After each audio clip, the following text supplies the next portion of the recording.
The magic of Doctor Who is nothing is what it appears to be. The police box is not a police box. The Doctor is not an old human being. Susan is not a school child. Running through Doctor Who is the thing is, look at life. There's more to life than you think. Life is not straightforward. To get the most out of life, you need to dig a bit deeper. So I think that's part of the magic of it.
It's time for Type 40, your Doctor Who podcast from the Spacebook for the Fandom Podcast Network. With me, Dan Hadley, Birmingham's King of the Geeks, designated driver, mouth runner, and semi-professional cable detangler. Certainly that's how it feels at the moment. I can't really complain. I'm the one who tangled them in the first place. I'm materialising, though, here with never less than top draw Doctor Who conversation once again on our free-speaking, big thinking show for everyone.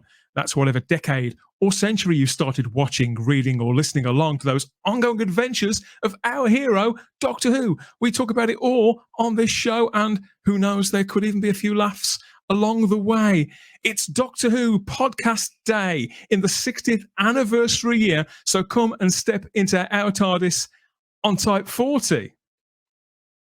Hello, welcome to the show. As we begin year 6 here of Type 40, the podcast continues to evolve in how we talk about the greatest TV show of them all, and who we talk with, and the ways in which we get it into your ears before your very eyes. And just like magic, we make wonderful things appear. Hello, everybody. And I can bring in other folks too in an instant in the form of my long-standing co-hosts. I've got Sarah Graham. She's here. And so is Mr. Simon Horton. Greetings. Hello. Hello. It's wonderful to be here on Doctor Who Podcast Day. How exciting. It's very exciting. And it actually feels like summer. We've got summer weather. We're getting it back in fits and starts, aren't we? And talking about starts, we've got somebody who started on the podcast not that long ago with us. Delighted to bring him in, our recent playmate. We've got Stephen Noonan here too, guys. Hello there. Hello there. Greetings. Hello, Sarah. Nice to meet you, Sarah. It's lovely to meet you too. This is exciting. Brilliant. Very cool entry there. So it's the 60th anniversary year. Of course it is. And as Doctor Who fans, we love celebrating stuff. There's always something to celebrate in the average week. But yeah, this time, this is something completely new, something completely different. And in its very first iteration, its first year, this is Doctor Who Podcast Day, everybody. Woo! And you could, I know, yes, it's way. You could be wondering what it's all about and where what is it all about? I'm glad you've asked me that, Simon, because it's simply a one-day event to celebrate the community and creativity of Doctor Who podcasting. So that's both for the listeners as well as those who make the content. And what we're doing is we are nodding back to its legacy, back to the very first Doctor Who podcast, Doctor Who Podshock. That was, it dropped its very first episode on the 9th of August, 2005, just a few short weeks after that finale to Series 1, where we saw Christopher Eccleston regenerate there into David Tennant. So that's what it's all about. And we pointed the way to the future as well, too. So not just here on Type 40. We've come such a long way on this show creatively and in terms of the amount of content that we brought to people on the show itself. But we're celebrating with conversation as well, with the art of conversation, because any good podcast, that's entirely what it is, really. It's just a conversation. So I thought we could get together, have a casual chat about some of this, some of that, and some of our collective fandoms, all to mark Doctor Who Podcast Day. Anybody game for that? Well, I've got you here now, so it's a bit tough if you're not. I thought we were here to talk about Star Trek. Yeah, good stuff. So, yeah, you guys, I mean, particularly you, Sarah, first, when I look back to this whole thing, obviously, you, before we started doing Type 40 here, you were already on another podcast, weren't you? A regular voice on that for a couple of years. I was, yes. I was on Theta Sigma's Doctor Who podcast, and that was just after I think Capaldi had taken over. So then first couple of series but yeah, I kind of had to dip my toe into it because I really didn't want to speak on it. I was very self-conscious, so I used to just send comments in, and the presenter Russ, he'd read them out, and he would be like, "Oh, this is so good! You need to come on." And eventually, he taught me around into doing it. And yeah, and I just got hooked. Now there's no stopping you. There's no stopping. I just love talking about Doctor Who. Had you done any sort of public speaking or anything before then? No, nothing. It's just this subject that I was just so passionate about, and I just really wanted to talk about it. In front of the mic and the webcam. Complete novice. I didn't even own a webcam before I started doing this, Stephen. I viewed webcams with somewhat suspicion. I thought it was only people who wanted to indulge in quite private activities who had webcams. Well, I still don't own a webcam. This is a borrowed computer this evening because I've had horrible technical problems today. So it's a miracle I'm here, but I'm delighted to be here. Stephen Noonan, walking miracle, everybody. You heard it here first. Quasi miracle, but no, just a little bit of difficulty. I remember when I started doing this and when we established Type 40 here back in 2018. So the show's just marked its 5th birthday. And I talked to you a little bit about it before, didn't I, Sarah, about what I've got planned, what I'd kind of like to do. And yeah, the show was launched. So yeah, we are embarking on our 6th year now. And the very first episode was us preparing for Series 11. Such a long time ago now. Not that many episodes have actually been screened since then. But yeah, that was it. That was the very first one. And you came aboard with episode 8, Sarah, where we talked about the Peter Capaldi era. So it had just closed out, and it was the episode, the 12th night, we called it. We do like our puns on Type 40, always have. But then 15 episodes later, so when we were starting season 2 of the show, that was when I gave you a buzz, wasn't it, Simon? Because I'd been sharing some of the content, and I asked you if you'd like to come on. Do you remember? I do indeed remember. And I seem to remember that you were actually quite surprised that I said yes. I think you expected me to say no. And I don't know why, but I don't think you were convinced that I would actually be up for it. But same as Sarah, I mean, give me half a chance to talk about Doctor Who, and you try stopping me. It's as simple as did you two know each other before, Dan and Simon? Yeah, Dan and I go back literally to the late 80s. We've known each other forever, Dan, it seems, because what was happening was that back in the late 80s, I was running a Doctor Who local group in the West Midlands area called the Whoniverse, and Dan used to come along to the monthly meetings, and so I used to organise those, and I loved doing that. But those we finished those sort of in the early 90s.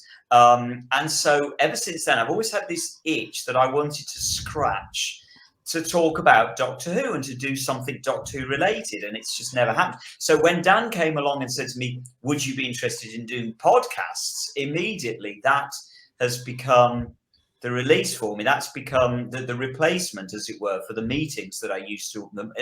We used to do these every month, these monthly meetings that I used to organise back in the late 80s, early 90s. And so the podcasting was just brilliant because it was the replacement for that. So I get to talk about Doctor Who again, like I used to in the late 80s. And so, yeah, Dan and I have known each other since then, which is ridiculous. There we go.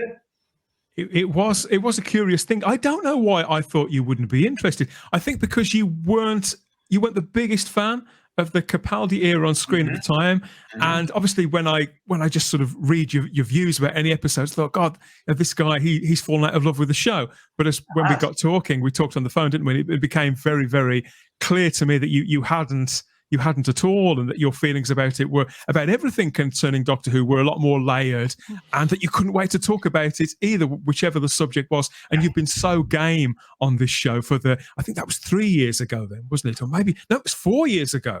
Wow. That was 4 years ago. Yeah, because it was well before COVID. Have you noticed how we always gauge things now by whether it's pre-COVID or post-COVID? It was a long time before COVID that I started doing these. And just immediately leapt on board.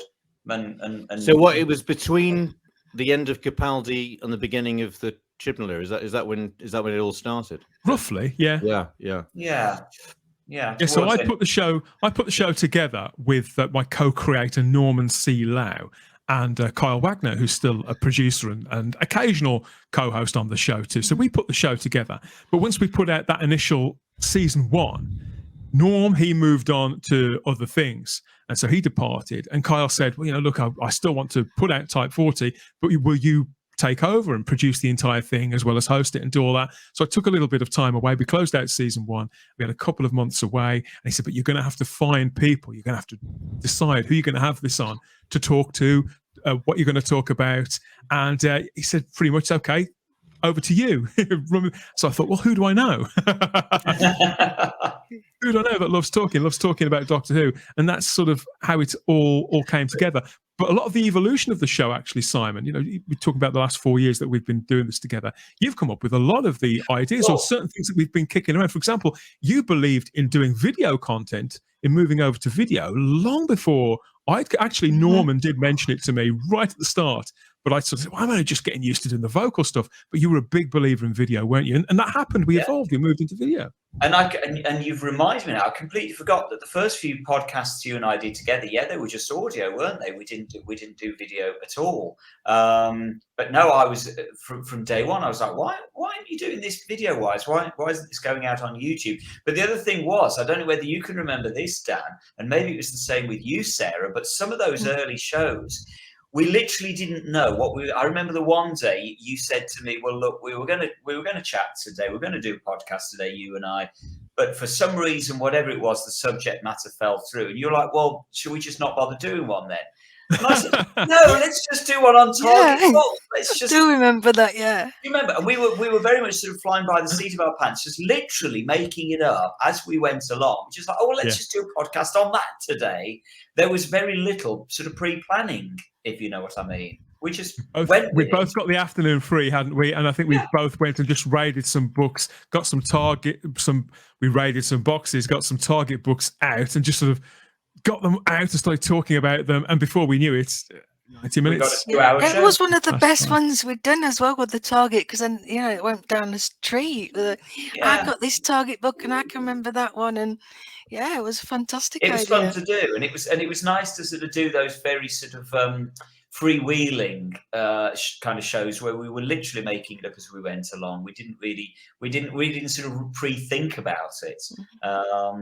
But they were always good fun to do. They always have been good fun to do. I don't think podcasting.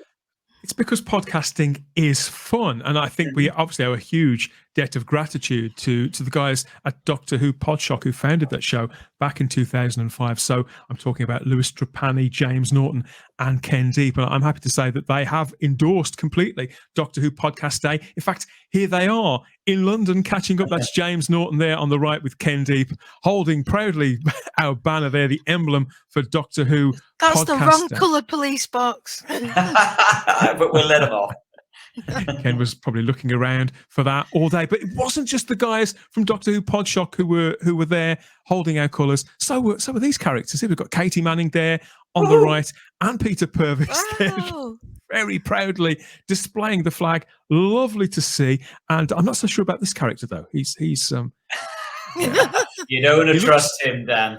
Somewhat judgmental. He looks a bit iffy to me. I think he'd prefer another day in court with it. Yeah, that's. I think he would. Do you know who that is? Indeed, of course we do. Yeah. Do you not? Do you know who that is? No, I've no idea. Who is it? It's Michael Jaston. Oh. The Valiard. The Valiard. Oh my God! Of course, Sundial Gold. Yes, of course.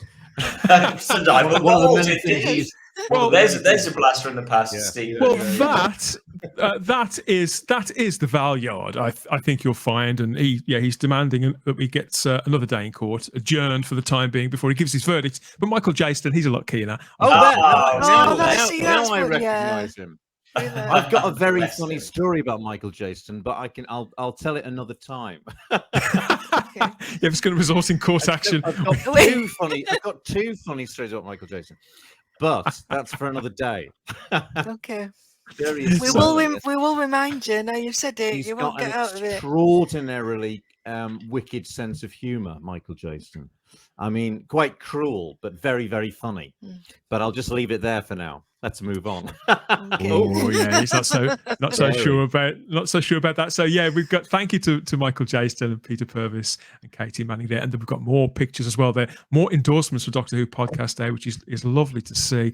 People are feeling it; they're getting on board. Yeah, because we were talking about evolution, Simon, and the move into adopting video, because traditionally podcasting it's an audio. Yeah. It's an audio thing, isn't it? That move onto video has happened gradually, and we do have people like the Joe Rogans of this world, all those big podcasts. They now, most of them do have a video content, a video component of some sort that people can watch somewhere. But the cornerstone of it, obviously being about conversation, is very much about the ears. And this is where I want to bring you in, Stephen, obviously, because you're, amongst other things that you do, you're a voice artist, aren't you? So you've got hours and hours, probably 10 times the amount of time in front of a mic that we all have even put together. So what do you think it is about the audio medium that lends itself so well to all of this, to podcasting, to bringing people together like this? Well, I mean, I think I was saying to you yesterday on the phone that you know, it's one thing performing, and you know, the work I've been doing recently is paying tribute to the primogenitor of this whole thing, and that is not a typical acting job. Of course, it's not creating a human being who'd never existed before. Which is what most acting is, but it's still about finding your way into somebody else's personality, and a very, very specific person's personality, somebody we all know so well here, and everybody listening today will be. But this podcasting business is a very, very new venture for me, and this is one of the very first sort of experiences I've had of this. And I think I said to you yesterday, Dan, there's no part so difficult as pretending to be yourself, which is how this feels. I mean, it's creating a sort of version of yourself which is palatable to an audience. So you're constantly sort of, you know, editing in your mind what you're going to say, how you're going to come across, how you know what, you know, how to phrase things, how to make a point. Yeah. So it's not a world I know very well, but of course, as a Doctor Who fan over the last few years, I've watched many podcasts, watched some of yours, and what's wonderful about now this technology, and that, you know, there were great documentaries made in the past, some of the greatest documentaries made in our childhoods, you know, things like World at War or Bronowski's Descent of Man or whatever spring to mind, but they were very, very, very finite in a way that, and they were very, very highly wrought and edited to the hilt and all the rest of it, and had to be put out and had to get ratings. Great thing about this is anybody now can, there's a great democracy about it, isn't it? And there's no limit to the amount of time you can of the material you put out. You can like you know, you can put hours and hours of material, and you're in control of this, and there's no necessity. Obviously you want to get views, and you want to, you know, it's important to try and become popular, but you don't have to, and so it's an infinitely sort of capacious medium, isn't it? If you want to, as I've done with the Pertwee Split Boys, putting out 7 hours on Genesis of the Daleks, you know, for instance, just chatting away. I know that different people do it for different reasons. People have different creative goals and hopes for the content that they create, or sides to themselves that they want to explore, or the content, Simon, just as they do with any other artistic endeavour. Well, I think that again, to echo what Steve's saying, that's the beauty of podcasting, is that it just gives you the chance to talk about every little tiny bit of minutiae that you might want to talk about, whatever. There is always somebody out there whose favourite story, for example, is going to be Time Lash. That they just want to talk about. They just want to talk about Time Lash for a couple of hours. And whereas previously, that was me. Previously to podcasting, nobody would have wanted to listen to you talking for 2 hours about Time Lash. Now it just seems that pretty much anything goes, and you can do. And there's going to be other people out there that also love Time Lash and also want to listen to it. Yeah. Or even if you don't, you'll still want to listen to it anyway. And that's the beauty of podcasting. It's very, as I say, to use a word I used a few minutes ago, it is very freewheeling. Anything goes. And that's the beauty of it, I would say. Okay, yeah. Stephen, we need to do a podcast about Time Lash. Well, do you know, I am actually, I don't think as denigratingly as a lot of people about Time Lash. And I've got some sort of interesting. I quite like the Twin Dilemma. I think you do as well, don't you, Dan? I do. Yeah. Spoilers. Yes, I do. So look at Simon's face. There's the man who likes the Warriors of the Deep. Well, hey, I love Warriors of the Deep. This is one of the joys of fandom, and these are the things that we can only find out about one another through conversation, and a podcast is just that. You can dress it up however you like. You can broadcast it, drop it in a multitude of places in all these different formats, audio, video, and via hologram eventually, I've no doubt, but it is simply a conversation. Even in the instances where people, they make solo podcasts, they literally, it's just them talking into the microphone. It's still a conversation, because the idea is that somebody's always listening. And when people ask me, somebody asked me quite recently, why on earth do you do this? I always say, Simon, I was having these conversations anyway. I was driving my friends and family nuts with this. Right back to Norm and Kyle on the very first edition of Type 40. I was having the conversations anyway. Now I just record them, put them out there, and there's more of a chance that people who are, never mind if they're interested or not, they may at least understand what I'm talking about, get the references. I'm up. And this is where, I mean, again, going back to sort of the late 80s, when I was sort of most involved with fandom, we would spend, oh my giddy on there, now that on the left-hand side, that is me in 1987. Oh, look at that good-looking fella there. That is me in 1987 with my Who collection. Now, sadly, all long gone to the great dustbin in the sky, I'm afraid. I have none of that left anymore, sadly. But back in those days, in 87, as I say, which is that photo on the left, that's when I would be sitting in the pub just talking to well, anybody that would listen, basically, about Doctor Who. And we just sit around for hours talking in pubs about the kind of conversations that we now have on podcasts. And so it is just, it's merely transferred it, like you, Dan. I was having those conversations all along where we would debate the merits of, well, the twin dilemma, for example. And so those conversations have always been happening within Doctor Who, but podcasts have given them a new outlet. Simple as that. And with obviously podcasting is a way in which you can sort of dig into your own mind and really find out, if you choose to, how not just what you feel about something, but why you feel it. There's a lot of self-reflection involved, because when you have to not necessarily account for your views to another person, you have got to at least explain where you're coming from, develop those communication skills. And I found it very, very exposing of certain idiosyncrasies to the way I view this show and my own contrarian nature. I believe everybody's a contrarian to some degree or another, but we're not supposed to say that. And not all of it makes sense, but that's okay too. Something else that definitely doesn't make sense is the continued rise of social media, how we can continue to do something for so many hours of the week, which we know is probably bad for us.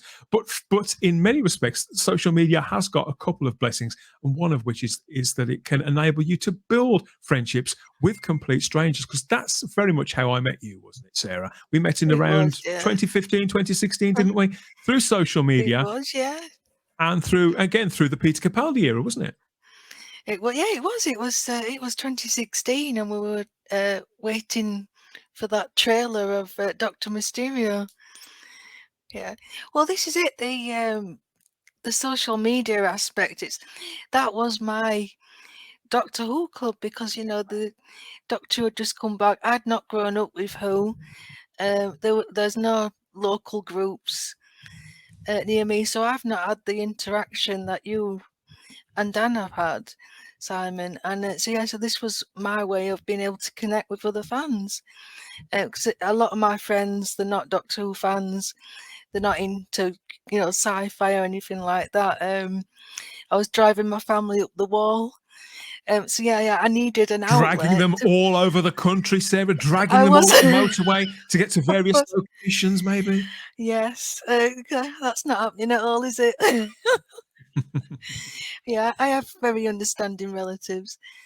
But yeah, this was brilliant. And then obviously I get to reach out and talk to other people like Simon. I met you, Simon, in the Whoniverse. And what was really funny was we had this really big debate about Movie Gold, because you can't stand him and I love him. I was like, this is why you're wrong.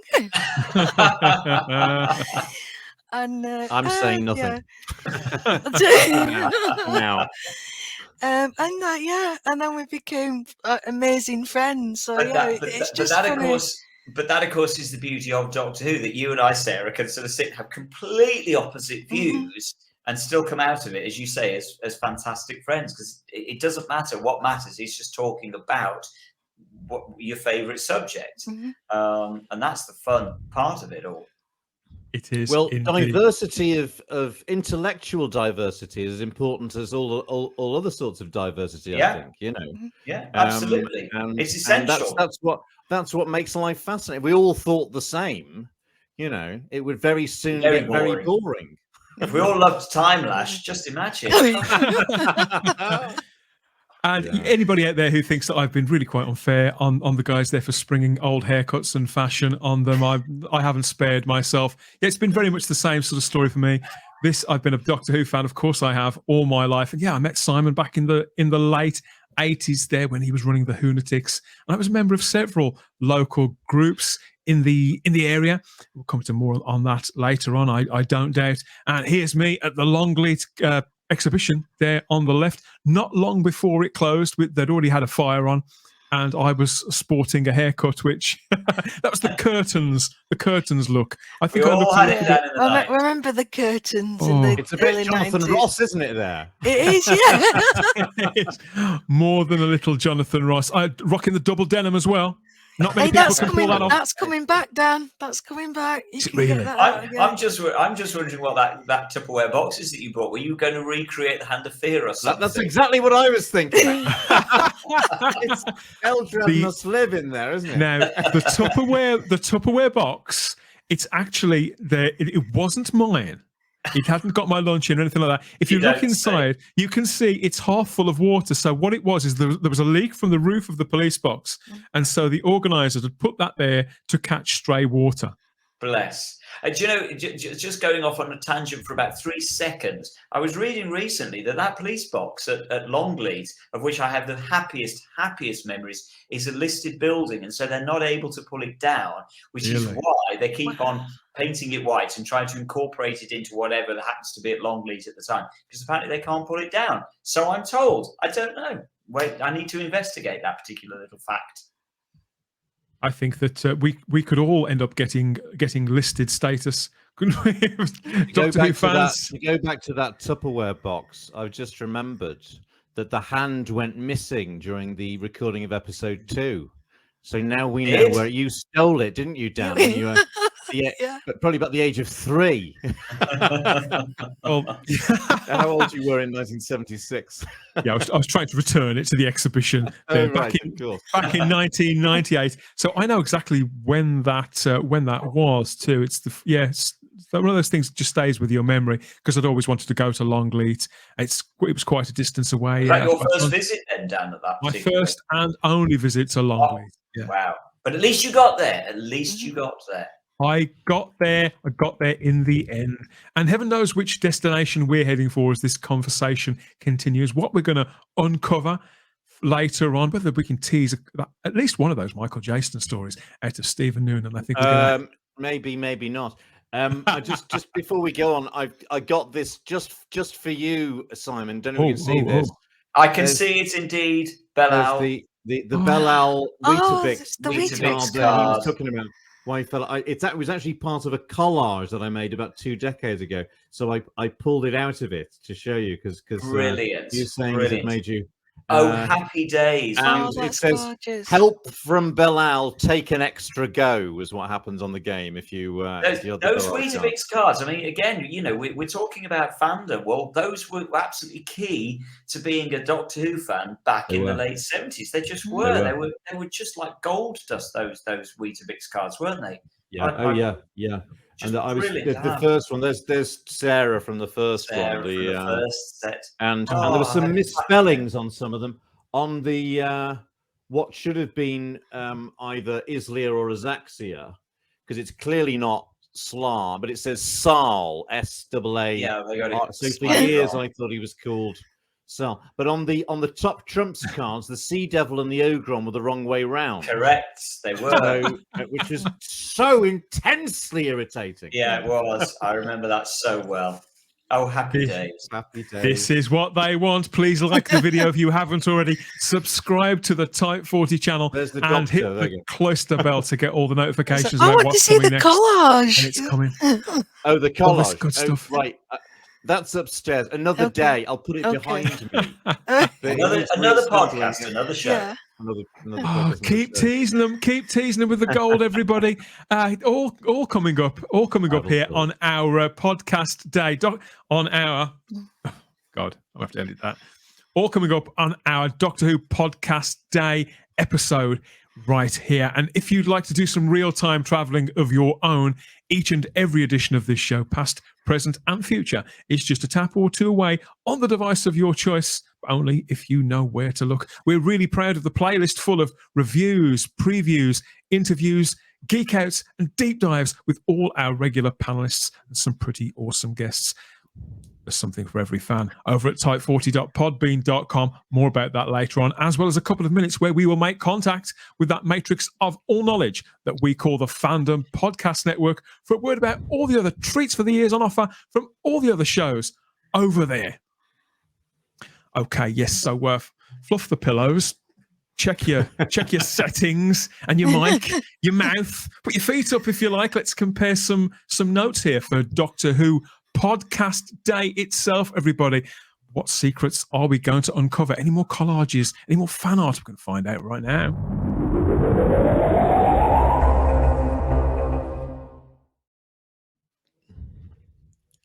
Yes, so with the world's longest running, best loved sci-fi and fantasy series marking its 60th birthday this year, it's undoubtedly a time for celebration and looking to the future, as Doctor Who itself is very much on the threshold, isn't it, of an all-new era, a much anticipated all-new era. Speculation is so much fun.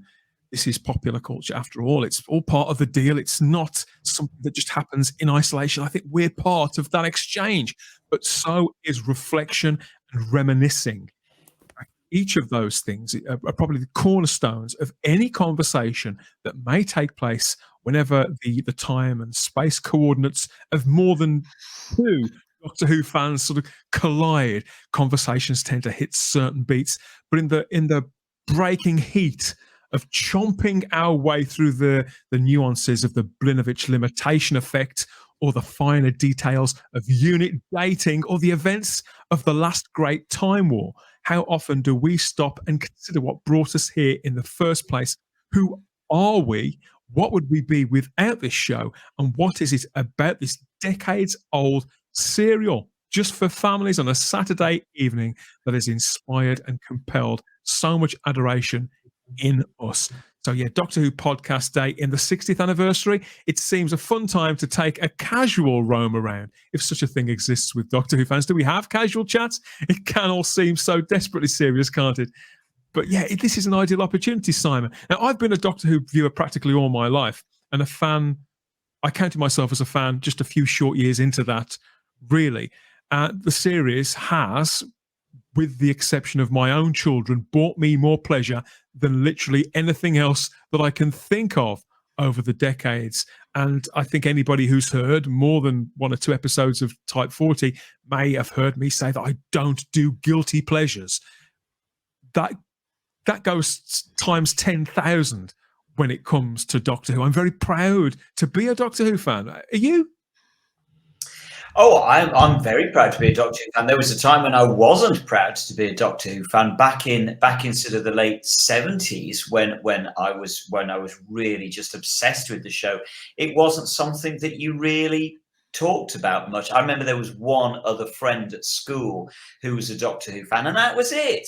And if you dared mention Doctor Who at school, you were probably beaten up around the back of the bike sheds, because what you should be into was Star Wars. That was the cool thing to be into, and Doctor Who was just seen as the poor relation. And I just remember being vilified at school with the effects and the cardboard spaceships and all that. It wasn't easy to be a Doctor Who fan back in sort of the mid-late 70s when I first got into it. But I know I was hooked literally from day one. I just remember becoming obsessed. I've said many times before that my earliest memory in life is Bok from The Demons when I was 3 years old, in fact, 3 years old.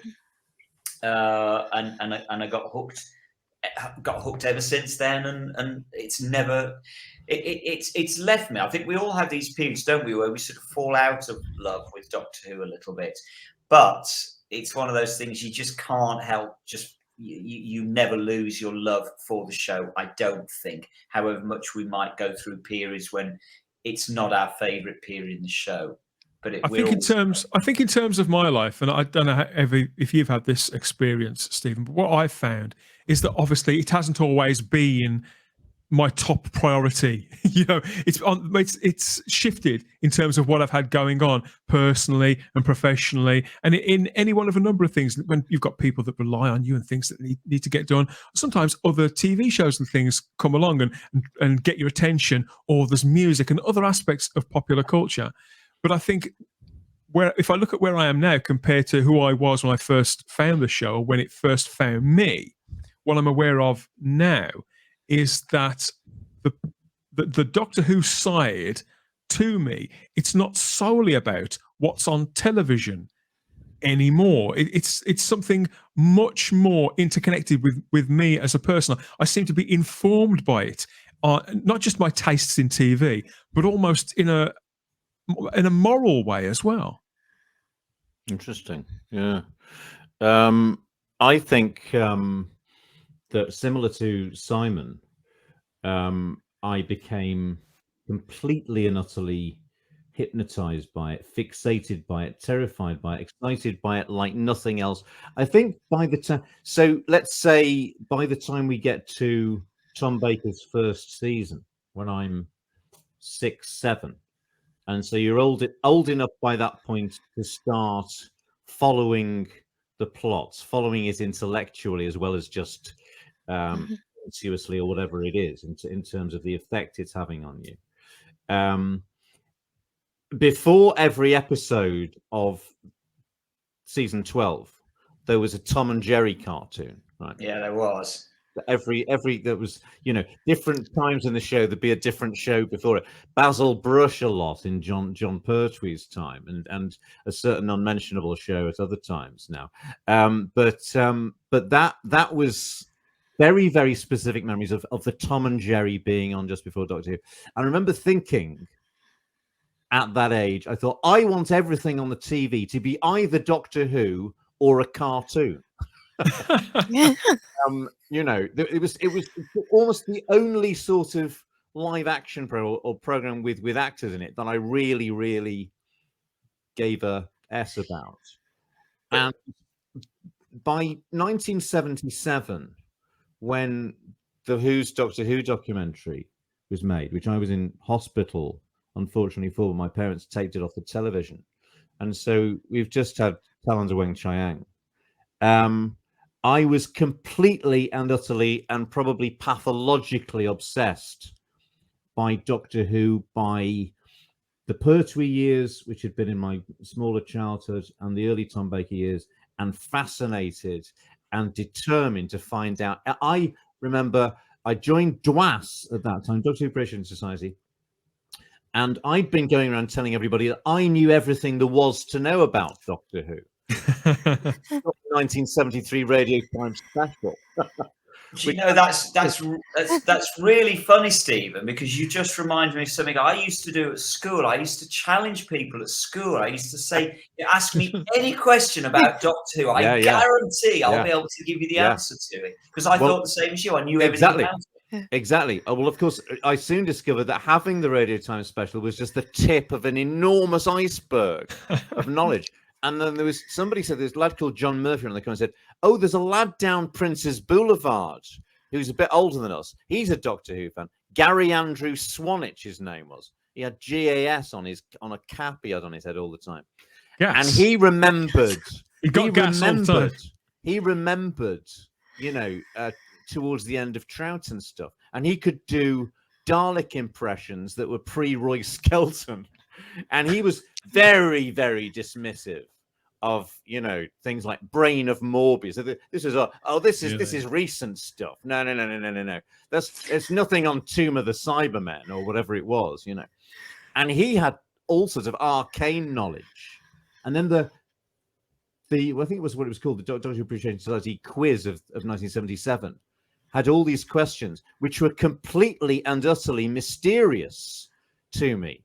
And they're so detailed questions I now know the answers to, like, in which story does the Doctor contradict himself about what to keep in one's pockets, which is the Sontaran experiment. He says, it's a mistake to throw things away, always keep hold of everything, etc. But questions like this, and I suddenly realized that I didn't know all there was to know about Doctor Who, but I was determined to find out. What I'm attracted to about that, Stephen, though, is the fact that you were still at primary school age then. You're still very young. Junior school, yeah. And thinking about growing up and about raising children as well, Sarah. When you think about what kids thrive on, they say that kids thrive on routine. And I do wonder, when Stephen, you talk about it was there on a Saturday evening, it was sandwiched between Tom and Jerry and other shows. You knew when it was going to be on, and it was always there. And I wonder, is the reason for the months it was on? Yes, absolutely. And it was when it was off, it was always going to be on next autumn again. Yeah. It was. We always knew when it was coming around, so you would know when to be in front of the television. You were never in any doubt, and it would very rarely not be there. And children do thrive on routine. And if something is always there, even if it's just there for 20 minutes, it's not a movie or Starsky and Hutch that's on for twice the length of time or something like that. it's knowing it would be there. I think children would. I certainly found that reassuring, and I was a little younger, so I don't think I was even aware what I was processing and why I was there. But I think it was that routine, and I think this also feeds into this sort of quasi-religious devotion to the show that it seems to inspire in us as well, Simon. Well, I can still remember when I was probably again sort of late 70s when I was just obsessed by Tom Baker, and I still remember actually almost having panic attacks, thinking, when I'm an adult, will Doctor Who still be on? Because I love it so much. I can't bear the thought of thinking that it will never be on again. The thought of it, of that they might not run this for my entire life, was quite horrific to me. And I remember literally worrying and thinking about this a lot, about will it always be on? Will Doctor Who always be on? Because I love it that much. I couldn't bear the thought of life without it. And of course, the irony of it is, here we are. I am an adult. We got there. It is still on. And even better, I'm sitting here talking to friends about it, that I never saw that coming. I mean, you know, Sarah, you came into it in the modern era. Did you have the same sort of experience when you joined onto it? It was different for me because I was already an adult. So I was 19, 20 when Rose aired. And it was just, oh, this looks cool. I kind of remember a little bit about it. Because I had seen the TV movie. I have a vivid memory watching that when I was 12, sat with my mum and dad. And, you know, it was a big deal. It was on the TV. It's about time. And I remember watching the Peter Cushing movies because they tended to be either on like at Christmas or like a bank holiday Monday. It was always James Bond and it was the Peter Cushing movie. So I knew of it. You know, I knew what the police box was. I knew Daleks. But yeah, the revival, it gripped me, and it was... I would always make time to watch it, and then I'd go out, and my friends used to get really irritated with me because I can't go out yet. I need to watch Doctor Who, and then I need to Sarah, watch Confidential. Do you think it helped? Do you think it helped then? It got you into the habit. You knew, and presumably Russell T Davies knew, that by having it there again at 7 p.m. every Saturday, that it would inspire that same habitual brand of viewing. You know, it would become part of your weekend routine. You'd watch Doctor Who and you'd go in. And that's what it was for those 13 weeks.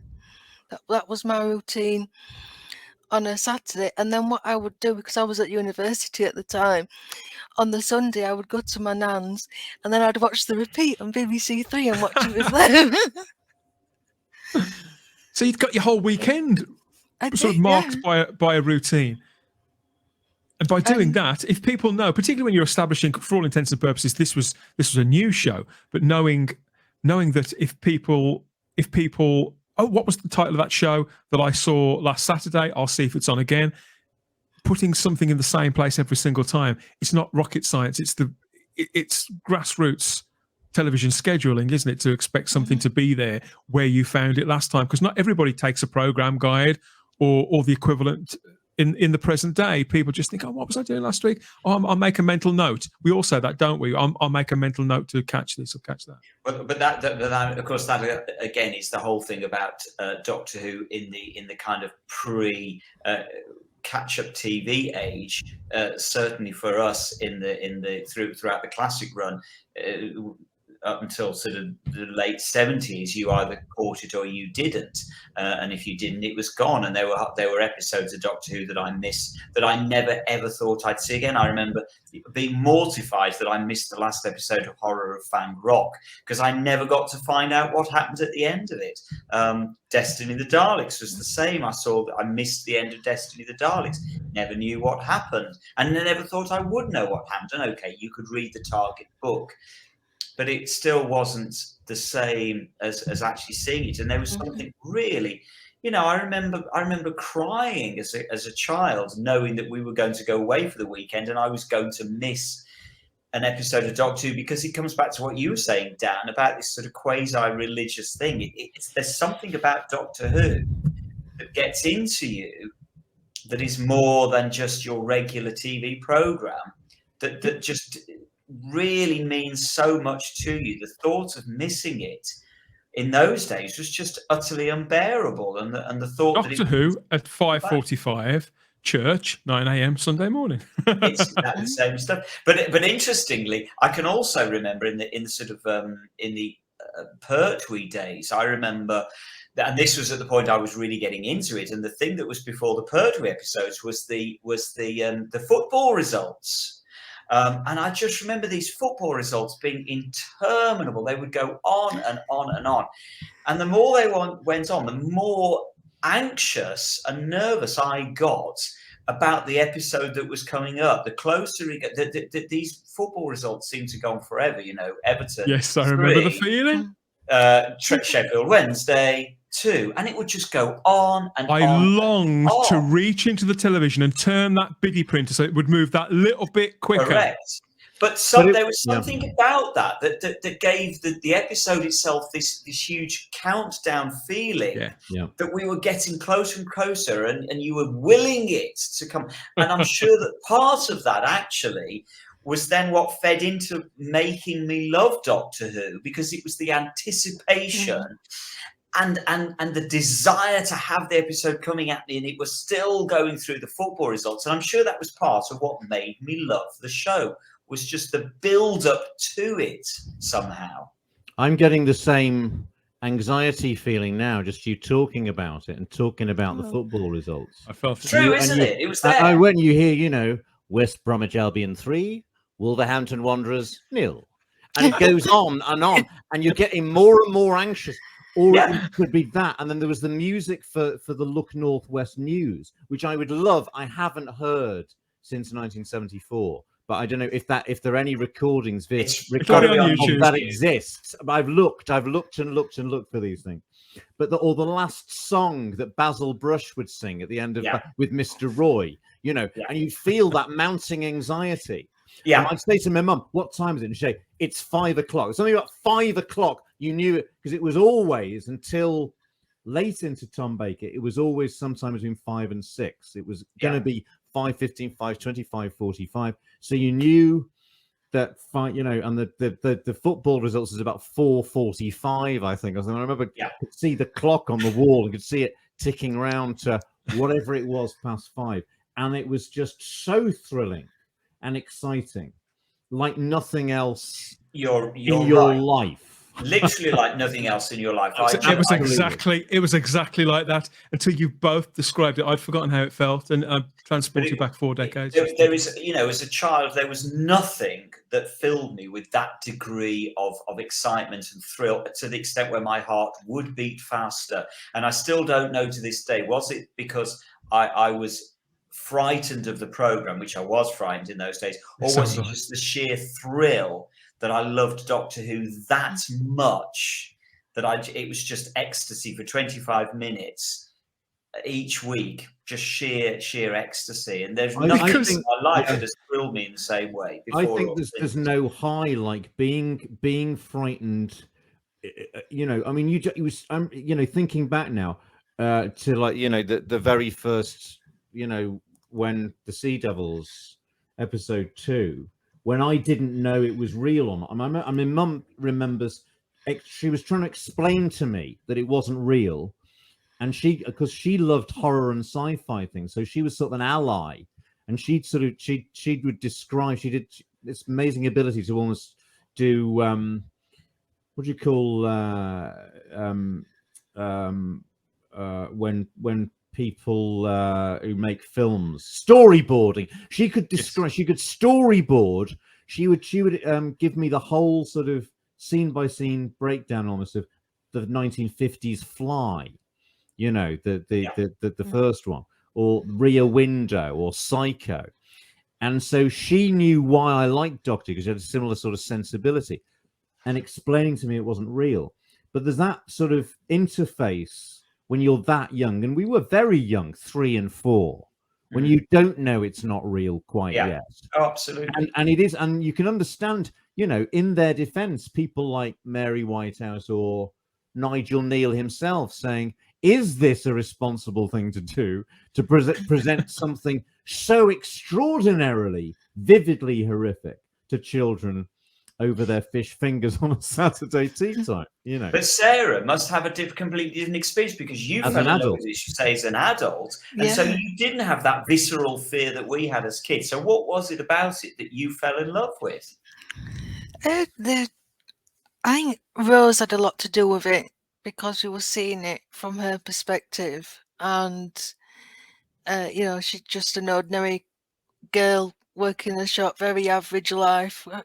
I think we can all relate to that. And then suddenly she gets presented with this mystery, and it was the mystery of the Doctor. Who is this person? What's he doing? What's going off? And I was just absolutely enthralled by it. And when she first gets asked to go and she says no, what are you doing, Rose? Why are you saying no? And then when she goes running into those doors, you was with her, and I just couldn't wait until the next episode. It was exciting. It was an adventure, and I don't think there was anything really on TV like it. Possibly, No.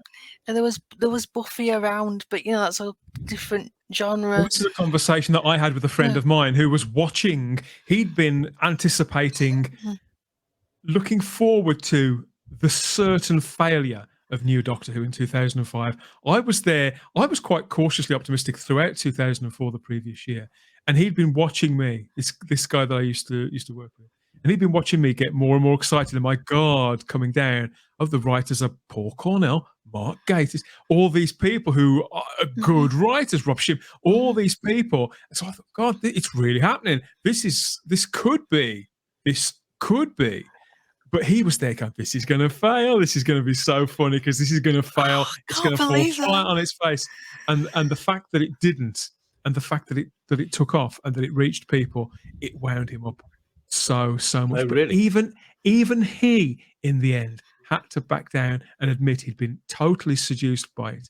And I was thinking about this. I do think it's because they put it there and they left it there. I think and it's the same, I think, having that faith, seeing it work in the 60s and the 70s. Obviously, they got cold feet, didn't they, in the 80s? They moved it around. But seeing it work in the 60s, throughout the 70s, they could have quite easily, with New Doctor Who, have put it on for a couple of weeks and thought, might be struggling a little bit. Let's do what Russell feared they might do and bump it till midnight on a Friday night. But they didn't. They kept it there.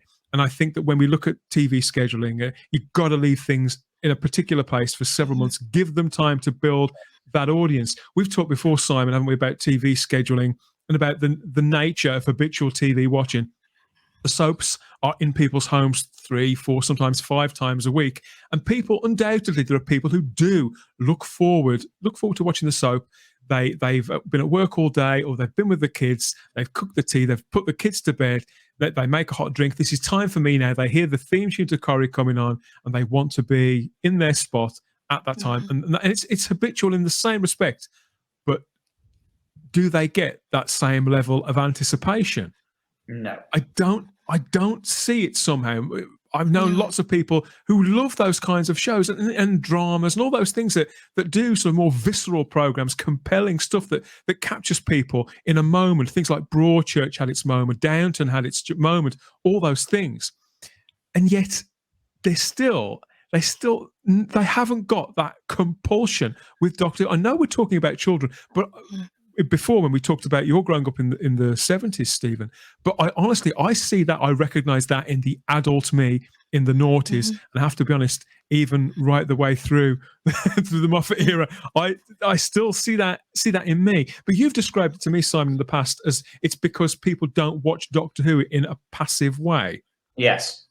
I genuinely believe that. As I said, there's something with Doctor Who that just gets under your skin. And I know it does happen with other genre stuff as well. It just doesn't happen with EastEnders or Coronation Street soap operas. It doesn't. But it does clearly happen with genre stuff, Star Wars, Star Trek, whatever. But Doctor Who does seem particularly effective at getting under people's skins to the extent where more people than not seem to want to have more of an active participation in Doctor Who rather than just a passive sitting there and watching it and letting them wash over. Of course, there are the majority of the audience is going to just sit and it's going to wash over them. But Doctor Who just does seem to be particularly effective at getting people to want to have an active participation in it, be it joining a local group, making models, drawing pictures, writing stories, making your own videos, doing your own artwork. It just seems to be, and also I think part of the reason for that is because of the creative place from which the show comes from. Doctor Who is quite unique on television because of its creative standpoint. Much as we might love Star Trek, Star Wars, whatever, they tend to come from more static, for want of a better word, starting points. Whereas Doctor Who, because of its nature, how it is, it's so out there, it's so loose a concept, it can be anything to anybody. Is it because those shows and those intellectual properties have nearly always, they've been on not necessarily tight budgets, but they've been on very clear budgets. They've got their limits, they've got their parameters. Whereas Doctor Who, particularly on the classic show, but I think this did continue into New Who, they had lots of audacity, lots of resourcefulness, and lots of passion, and all three of those things in the mix sort of coalesce to produce these wild results, sometimes wildly varying results. And if it's not the show, I mean, we talk about creativity quite a lot, how creative Doctor Who fans are. That's undoubtedly true, and that the show appeals to the creative community. A lot of people want to go and work on it, either star in it or work on it behind the scenes. It draws that out of people. How many special effects people, how many composers. The list as long as your arm. So there is that. But I do wonder, there's a flip side to it all. Maybe it's not the show that's magical. Maybe it's just the fact that we, the fans, are a very particular kind of person. So do you wonder, should we conclude, Stephen, that the average Doctor Who fan of any age probably fits a certain mold? I don't know about that. I mean, I think there was, when I was a child, there seemed, the people I knew who were Doctor Who fans seemed to be similar sorts of, and it was usually lads, I have to say, at that time. Yeah. And the phenomenon, I mean, you know, there were nobody loathed Doctor Who more than Mary Whitehouse and my grandmother, for instance, and the two girls around the corner, Gillian and Helen Mason, who used to call it Dr. Pooh, you know. But there was a certain sort of lad like me who didn't like football. Yes, that's it. You're spot on. Who was, you know, somewhat sort of artistic, introspective, possibly a little bit strange. You know, an eccentric child. Yes, 100%. You know, and we would get ridiculed, as Simon has alluded to. You know, well, to quote William Hartnell in the Radio Times, but I was laughed at and mocked for my faith in Doctor Who. Well, so many of us were as children, as it became less and less cool as the Star Warses, etc., came along, or we became teenagers, and it was regarded as something that you should damn well have grown out of a few years before. But I can't help wondering: is it? You know, I think about it now. Was I bullied because I liked Doctor Who, or did I like Doctor Who because I was bullied? And actually, there's a bit of both in there. I think I did like Doctor Who. I honestly believe that, you know, at school, I was definitely an outsider. I was bullied. I wasn't popular. Nobody liked me. I didn't have any friends. I was a loner, and I was strange. You're right. Absolutely. All of those things.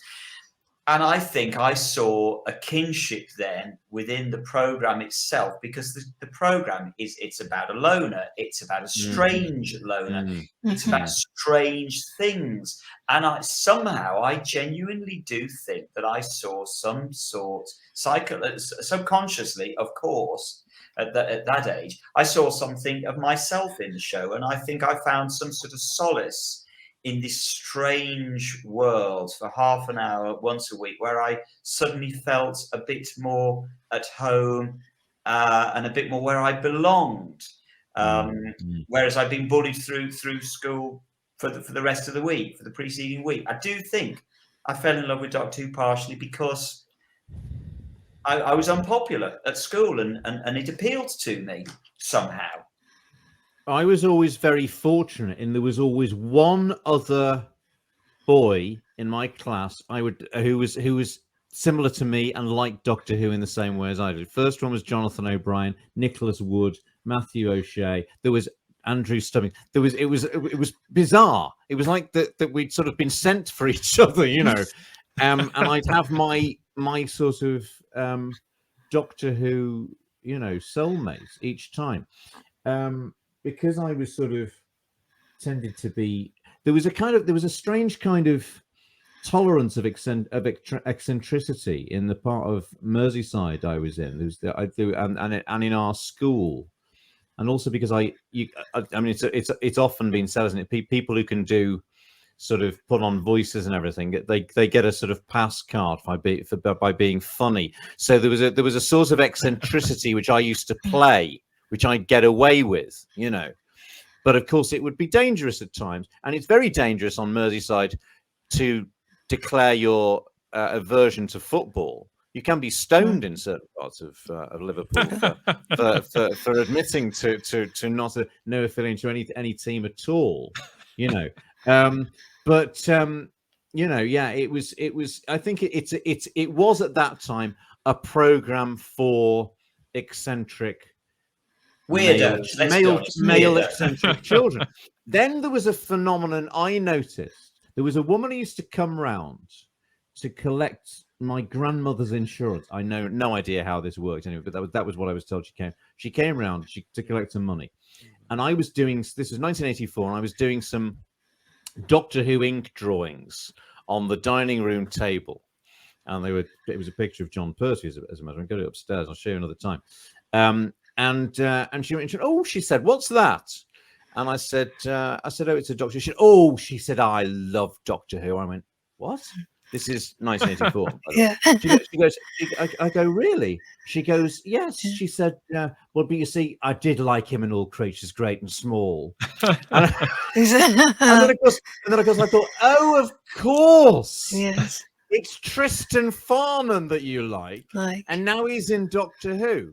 And there's a conduit for a lady like you to find Doctor interesting. And this is, of course, the genius of Russell T Davies in 2005 to open up the doors to people like that, to people who are interested in soap operas, people are, you know, because Doctor Who, we never found out anything about Sarah Jane Smith apart from she had this virologist aunt or the uncle of Joe Grant. We never met these people, did we? But for the first time, Russell T Davies has the canny notion of making it accessible to all a huge demographic that had never, ever taken an interest in it before by introducing us to the companions, family, mother, boyfriend, and basically making it half EastEnders, half science fiction, science fantasy, and it was genius. I remember watching it going, oh my god, this is an epiphany,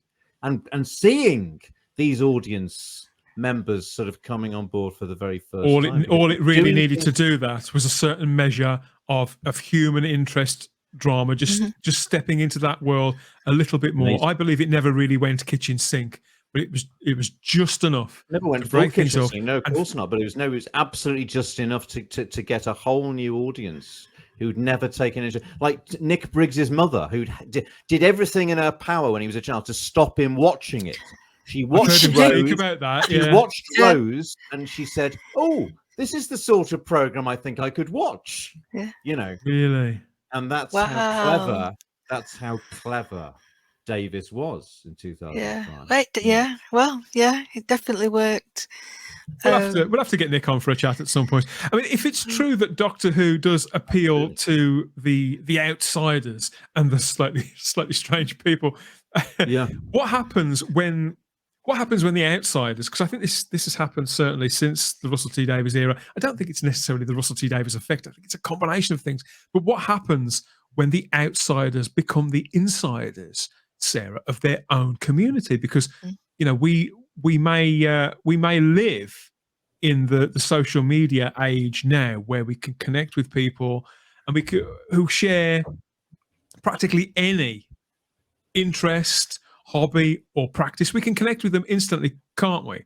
Mm-hmm. Has that made us lazy, or is it a good thing? I don't know, because back then when we were kids, when I think back to when Simon was establishing the Whonatics and we were making connections, you make connections with other people. The lack of broadband there, or having phones in our pockets, or even driving licenses of our own, that never stayed an obstacle for very long for any Doctor Who fan who really wanted to make contact with another one, Simon. We found ways, didn't we? Do you remember then, if you said that you were bullied at school and all those things, when was the first time that you actually met another Doctor Who fan? I can remember it distinctly. The first time I ever met another Doctor Who fan undoubtedly was at Longleat in 1983 at the Celebration. It's as simple as that. I had the odd friend at school who kind of liked Doctor Who the same as me, but it was definitely Longleat 1983 was just a complete epiphany for me, because I can remember them advertising the tickets for sale at the end of one of the episodes, probably Arc of Infinity, Snake Dance, something like that. And that in itself was a moment of epiphany for me, because unlike Stephen, I had never heard of the Doctor Who Appreciation Society. I didn't know it existed, didn't know conventions happened. And so suddenly there's this big event this weekend that's going to happen. And I couldn't get in my head what was. I genuinely thought I would be the only person there. Before I went, I genuinely thought, well, there's going to be nobody there apart from, maybe 2 or 3 really sad people who. That's what BBC Enterprises thought as well, wasn't it? I think. That was the mistake the BBC Enterprises made. And so, absolutely. So to get there and find literally thousands of people, and in a way it was a brilliant thing, because suddenly I discovered I wasn't alone and I actually felt like I could belong to a group. But secondly, on the other hand, it was something of a bit of a disappointment, because I'd gone along in this naivety of thinking I am the world's only Doctor Who fan.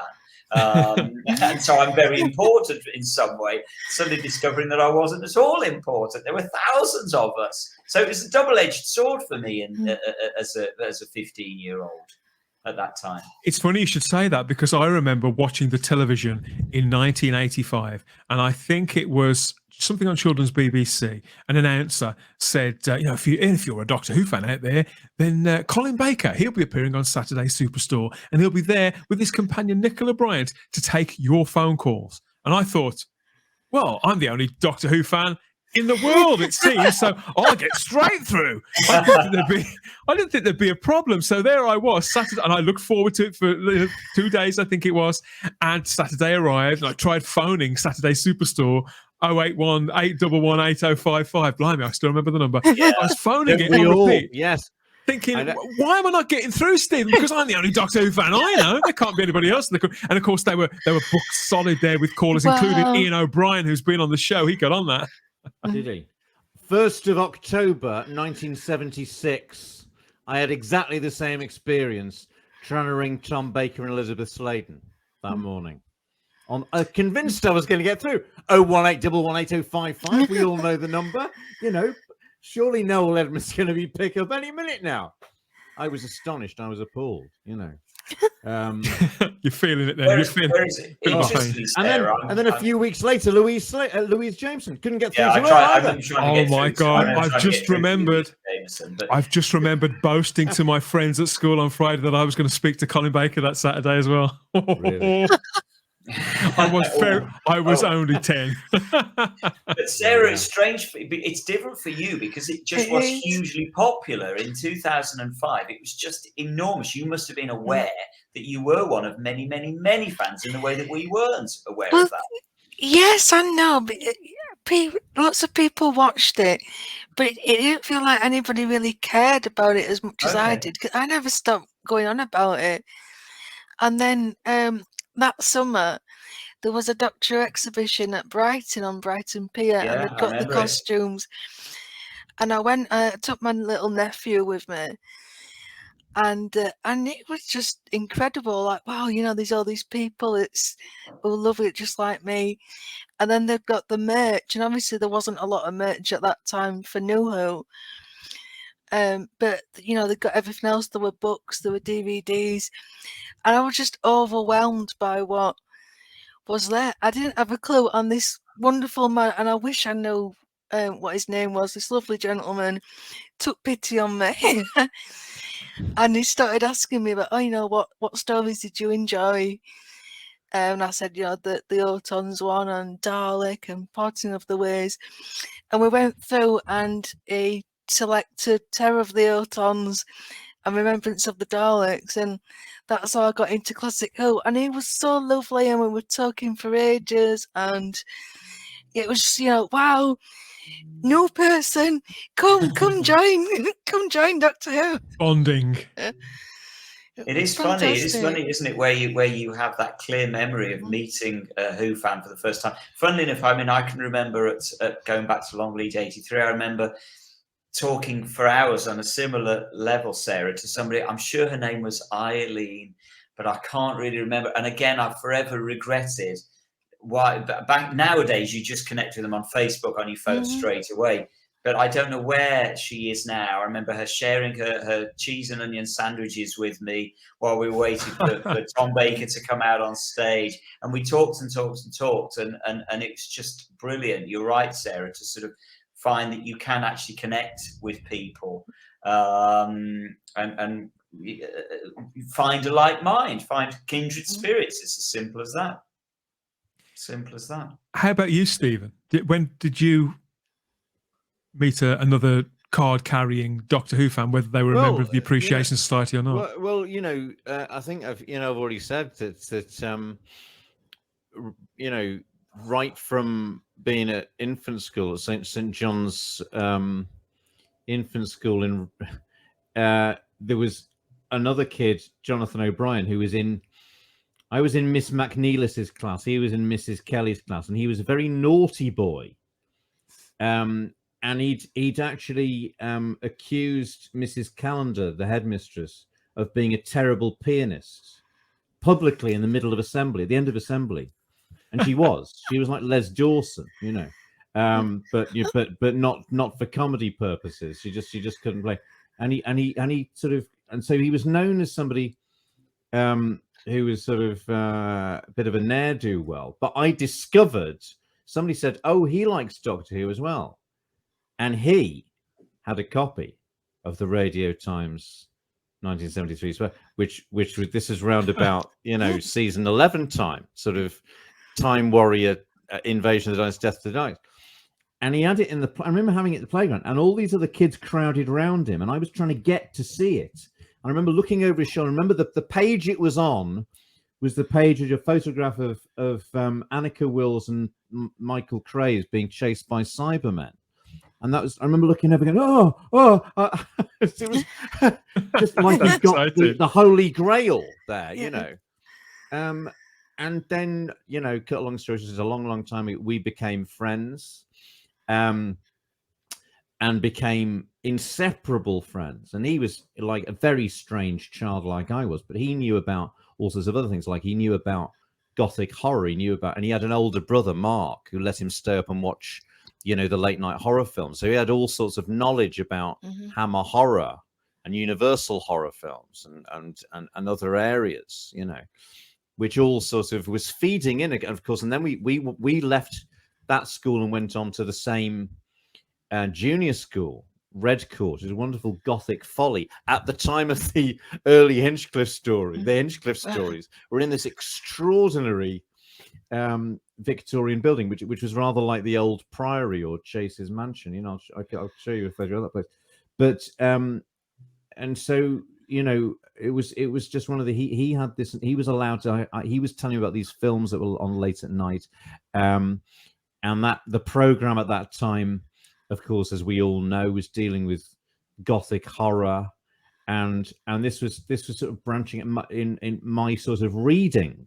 There was a book called The Beaver Book of Horror by Daniel Farson, which introduced all these other things at the same time as Doctor Who was doing Pyramids of Mars, and then Talons of Weng Chang. I think so. So it was this, so it was me and Jonathan O'Brien, these two weird kids, but sort of tolerated by other kids. And then it's a long story, but that is my first Doctor Who fan friend, from the ages of 5, 6, 7, 8. I think I once found a piece of literature in a hedge once. I think it was called The Horror Book of Beaver. That's a funny bit of a coincidence. But, when I look back on my own childhood, I can cut that bit out later on. When I look back at my own childhood and I think about, because I wasn't bullied at school. Certainly not for being a Doctor Who fan. I got off really quite lightly. I did have some slight ribbing for it, and there were people in my class at primary school who did like Doctor Who, and I did sort of latch onto them a little, and I loved it, they liked it, and I tried to sort of promote the same sort of love in them, but it never bloomed, it never blossomed. And then the show sort of hit the skids and fell out of favour with the BBC. And then it became open season on Doctor Who, didn't it, in the mid-'80s? And then nobody really wanted to know about it. And so I first met a proper other Doctor Who fan, funny enough, through my German teacher at school. Now, I'm aware how bad that sounds. But it was quite innocent, I promise. So my German teacher at school, she got a son who was just a year or two younger than me. And it just turned out that he was also a Doctor Who fan, a massive fan of Colin Baker and all this sort of thing. And he really wanted to go to a convention, go to a local group and to try all that kind of thing. I'd never been to anything like that at all because I didn't know any of the Doctor Who fans either. And so we did that thing where her son wrote me sort of pen pal letter. Wow. Who's your favourite Doctor? Which stories, which videos have you got? Yeah. All that kind of thing. And so it was the old pen pal thing. So rather than being at the other end of the country or in another country, it was somebody who actually lived in a neighbouring town. And yes, my teacher, my German teacher's son, and we connected. We went to an event in Stourbridge. It was the first meeting of a club called the SRS. So it was all the logos and all the books, all the fanzines were all geared towards the story Robot, Simon, if you remember. Yeah, I do remember the SRS. They had a fanzine called Think Tank. Yeah, I remember. Were you actually a quasi-fascist organisation? It does sound like it. Well, the thing is, I hadn't seen Robot at that time, bear in mind, because it wasn't out on video until 91, I think that one came out. So I actually had no idea what any of this stuff was. Well, the references but the guy who used to sort of host it, he used to wear a very severe roll neck jumper and a tweed jacket, and he got a very sinister bowl cut. I'm talking about the late 80s here. Bowl cuts came baback into fashion 10 years later. In 89, this looked really odd, this guy. I'm sure he was a lovely fella. If you're out there, Richard, I'm sure he's going to have a lot of success. But back then, yeah, I thought, well, is this really what other Doctor Who fans are like? But I met people at those events. There were some lovely people there. There were some curious souls with the benefit of hindsight. But it was through people I met there that others said to me, well, what have you tried? There are other groups out there too that get a lot more attendance and break up the time, because the SRS, they would sometimes disappear for a couple of months and you were never really sure when the next meeting was going to be. And I got told about this thing called the Lunatics in Walsall, which is where that fella comes in, him down there. So that's how it happened. That's very much how it happened for me. And then I got very embroiled in it. I started drawing for fanzines, meeting people, I continued going to SRS until that wound down really quite quickly. I continued going to Simon's meetings at the Lunatics and some more. And I started to go to conventions. And so I got to meet people and work alongside people on fanzines. Toby Haydock was on the one fanzine that I was on. He was a writer. I was an artist on it. Pete Warbank, I met Pete when he was a young, struggling artist through the Lunatics, Simon. So I remember him flipping through his giant portfolio and showing us how he was trying to get a break. So yeah, all those people, and some of which have pop out the woodwork now. Just the other day, I was sent a friend request by somebody who was a Lunatic. They found me through this show. I thought, it's him, it's that guy. You know, of course I connect with. I haven't actually spoken to you for 30 odd years, but yeah, Doctor Who fan. It's a great word, Lunatic. Who coined the word Lunatic? Yeah, is it you? That will be me. That will be me. It's a wonderful word. It's a much Yeah. better word than Whovian, I have to say. Oh, yeah, I've never been a Whovian. No. I think Whovians were around at the time, because Whovians sort of came around about the mid '80s. It came from a particular American Spirit of Light. It was the Spirit of Light conventions, as I recall. That sort of first coined the words, and it's always, and this is no disrespect whatsoever to Americans. I love America, but it sounds very American. Simple as that. It just sounds like an American word. And so I just decided, no, I wasn't a Whovian. I was going to be, and I can't remember where the word came from, to be honest. I don't know how it came up with Hoonatic, but for years people would always pronounce it wrong. People always used to think it was Hoonatic, as in fanatic. I did. No, it's lunatic as in lunatic. I'm sorry. Yeah. Affirmative. Great day, Simon. I'm really, really grateful to everybody who organised those and sort of got me involved and gave me the push as well, because I was quite shy at the time too, and I thought that you had to have a scarf to go to these things, so I didn't have one. Well, I didn't have one anyway. But you did have to have a carrier bag with your sandwiches in. You definitely had to have a carrier bag. Oh, like Dwayne Dibley. It was a Dwayne Dibley thing. I did have one of those. I accessorised in the time-honoured way. I did. Do you remember? You literally. Sometimes you'd be really cool if you had the HMV carrier bag. You'd be cool if you had an HMV. Most people would have WH Smith's or John Menzies, and the real saddos would have Marks and Spencer's or Sainsbury's. Those you were judged by your carrier bag. I'm not kidding you, Sarah. This is true. It's absolutely true, because mine was from the Quick Save. That must be the lowest of the low. I know. I'm going to try and gloss over it though, because it is time to break it up for a couple of minutes now, quite literally, as we connect with our mate Kev. He's primed as always to bring you the lowdown on the downloads and streams available from all the other podcasts across the Fandom Podcast Network. Simon, Stephen, Sarah, and myself will be back in a mo. Don't go away. Check out all of this.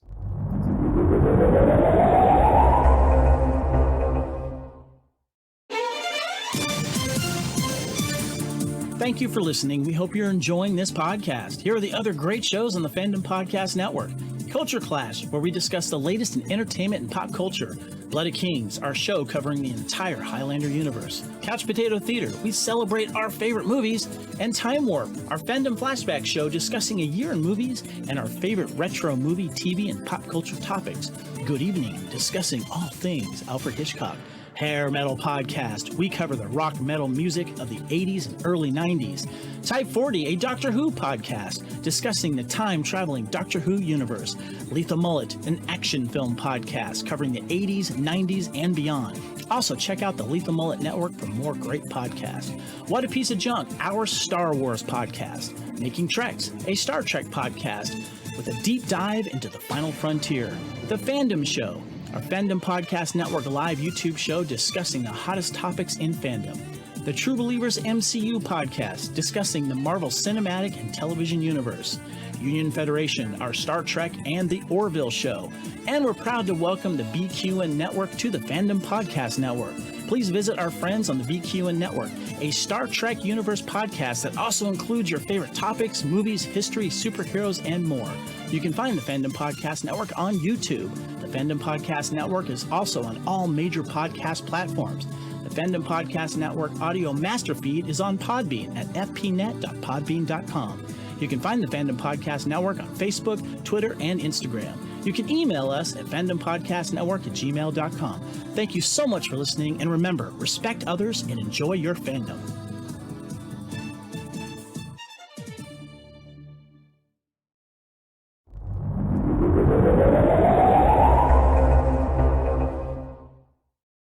And tantalized you there, and we can even clothe you too. There's merch to match all of those shows, including Type 40. If you head over to tpublic.com, search for the Fandom Podcast Network, and you'll find a store full of all the team colours for all of the shows, on everything t-shirts to phone cases and enormous tapestries. Seeing is believing. Treat yourself, treat your other selves. It all goes to support the Fandom Podcast Network into the bargain. So everybody wins. I'm back here with our podcast family members here. So I've got Sarah Graham here. I've got Stephen Noonan there. And I've got Simon Horton too. And here we are continuing our casual discussion for Doctor Who Podcast Day itself. Now, talking about the TARDIS, talking about the TARDIS. You know, it's one thing to get together and to chat about mutual interests, isn't it? But it's another thing entirely to package those chats and conversations up and offer them out to the world to stream or to download. I mean, we could just leave it to that, couldn't we? We could just talk, we could just share, and then that's it. I mean, other people's views, they may frustrate us as likely as they are to delight us. But it can't be denied, can it? You said earlier on, Sarah, about that guy that cornered you. He needed to know what you felt about story A, B, and C. We're fascinated by other people's opinions, and we're unafraid. We really want to know. And it's as if whether they say they like something that we don't, or vice versa, we want to know anyway, don't we? We do, and it's a really weird thing, because you don't really do it with anything else, but it's not I'm trying to explain it. It's not that, well, yeah, we do care, but it's like we have to know. It's very important to us that we know. And to gauge one another, to sort of size one another up. Fascinating. It is fascinating. And thank God to him, because otherwise, I wouldn't have known where to start with Classic Who. But yeah, I love the multi-generational thing. I've never had a bad experience with long-term fans. They've always been welcoming, like, oh, you've come in with the revival, oh, we'll sort you out, forget about that. Yeah, they've always been, and now everyone's just so keen to share, and I think if you're open and you're interested, like I was like, I need to know more of this world, I need to know more about this show, and happily there's plenty of fans that will share, like what you've been talking about today, Stephen and Simon, and when you did your review on Death to the Daleks, you painting this picture of what it was like in that time, and I was just soaking it all up. It was absolutely fascinating, and I just love learning about stuff.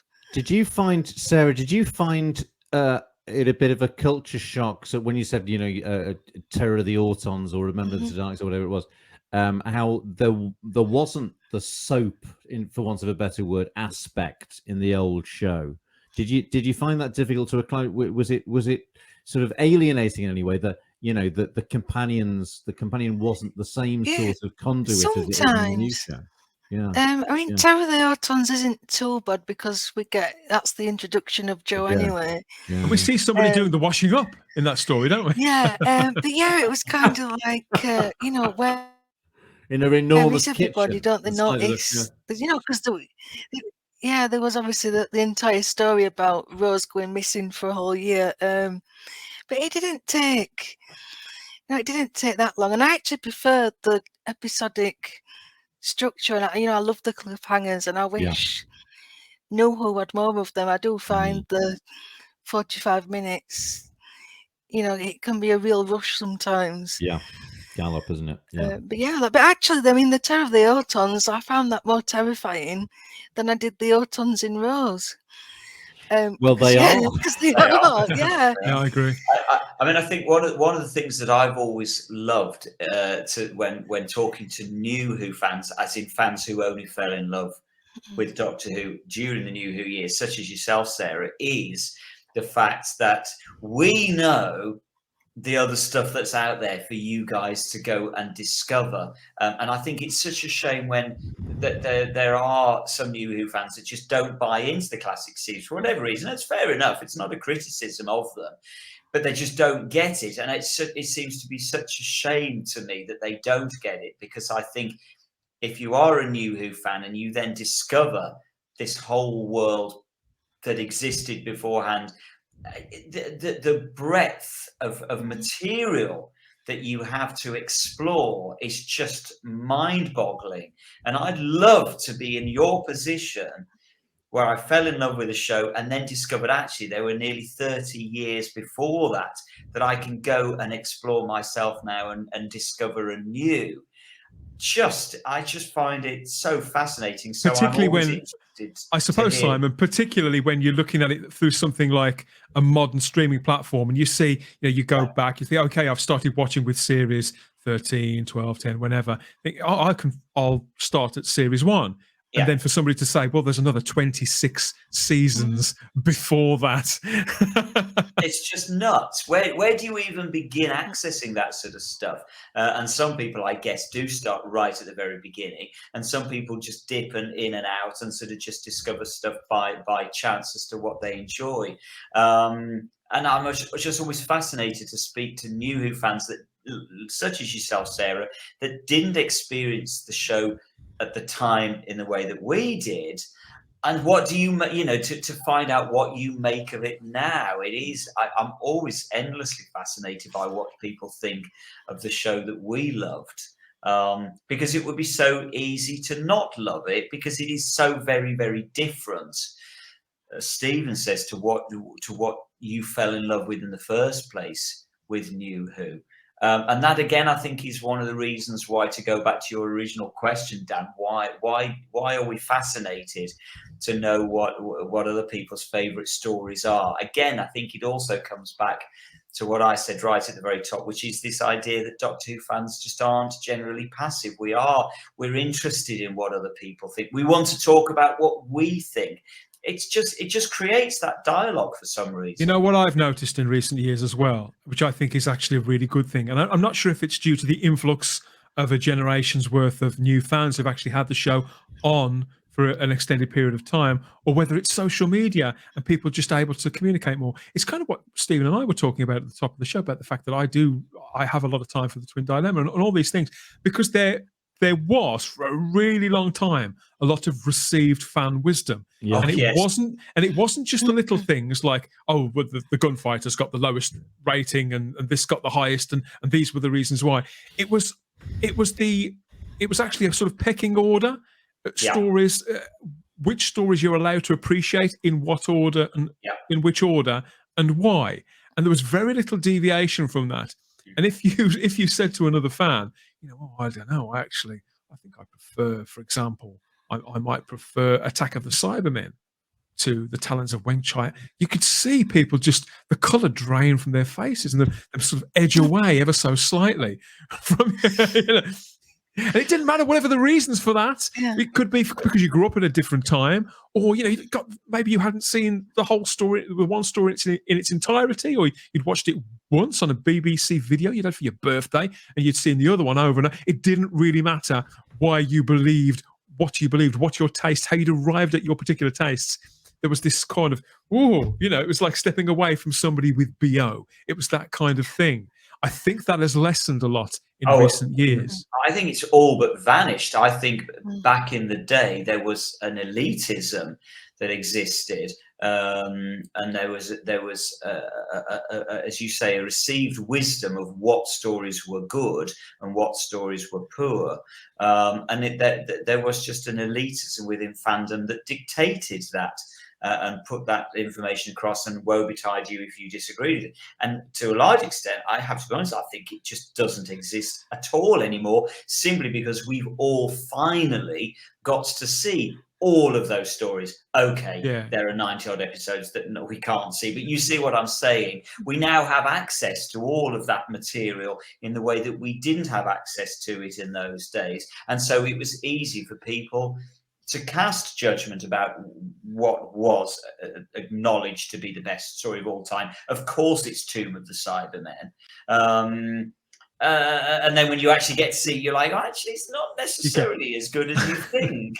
And so all that elitism was shattered. And so I would go as far as to say, it's completely gone. I don't think it really exists anymore. The only place I see it occasionally existing is when, and this is very rare, New Who fans will just completely vilify the classic show, and likewise classic fans will vilify the two post 2005 show. That's the only degree of sort of elitism. Yeah, there are intolerance camps. than elitism. They do exist. There are clusters of people that do exist like that on social media. But they sort of have their space, and they might chunter under their breath one about the other. But they've got their community within a community, and it's not doing any harm. Either of those, they're not actually doing any harm to anybody else, are they?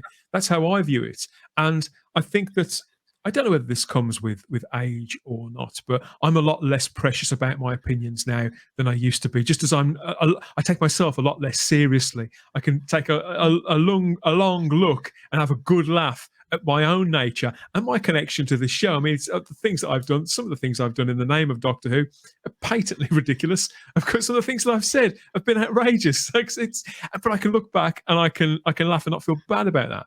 But if I can do that, then by the same measure, the way I look at it is, like I say, I don't do guilty pleasures. And I certainly know why I like the things that I like, why I don't. I'm getting somewhere now to why I haven't responded to things that other people have responded to. Well, why I haven't matched that and been quite so favourable. I'm starting to get to that now and sort of rethink a lot of that. But at the end of the day, we like the things that we like. We form connections with the things that are there for us, often for our own very subjective and very personal reasons. Does it really matter if somebody else feels completely differently? Who cares what other fans think anyway? I suppose it doesn't necessarily harm your connection to it, your affection for it. And if it does, well, maybe it wasn't that strong. Maybe it wasn't that strong in the first place. But it's probably a whole other argument. I don't know. I yes, on the one hand, that's true. On the other hand, I'm gutted when people don't love the Caves of Androzani as much as I do, for example. And there are people who have watched the Caves of Androzani and said, "What were you going on about? It's the most boring Doctor Who story I've ever seen." It is not. Actually, now you've said that, I remember on the live show on Type 40 Live, after Shah had watched it for the first time, and you were there, what did you think? And I could see you were poised. It's like you're waiting for your lottery numbers to come up. It is difficult, isn't it? When you love certain stories as much as you do, okay, we all accept that obviously people are going to have different tastes, but it's just a bit gutting. It's a bit disappointing when somebody doesn't love your favourite story as much as you love it. I've heard the Talons of Wen Chiang being described as boring, and again, I can't take it. But it's a case in point, of course, is that we have a disagreement about Genesis of the Daleks, for instance. Yeah, you don't think. Now, I think Genesis of the Daleks is not just a great Doctor Who story, but one of the greatest pieces of television ever made. But it doesn't diminish my belief in that to hear you, whose opinion I respect and whose intellect is clearly on display for all to see. It doesn't find. I look forward to having that discussion with you about what it is that you don't think is so great about it. But it doesn't in any way get in the way of my appreciation of it anymore. I think maybe it used to more. I think. Would you feel differently, Stephen? Do you think you would feel differently if I was just to say no, it's just rubbish? Period. Oh well, then I know you well enough now to know that you wouldn't be so. No, but if somebody was to say that, there are some people whose opinions you evaluate more highly than others, and to quote Tom Baker, most people on this planet are boneheads, and so if you encounter somebody who's a bonehead, then you go, oh right, okay, mate, fine, and so there are certain opinions that don't affect you because without wanting to be in any way elitist, but you can work out whether somebody's got any nous or not.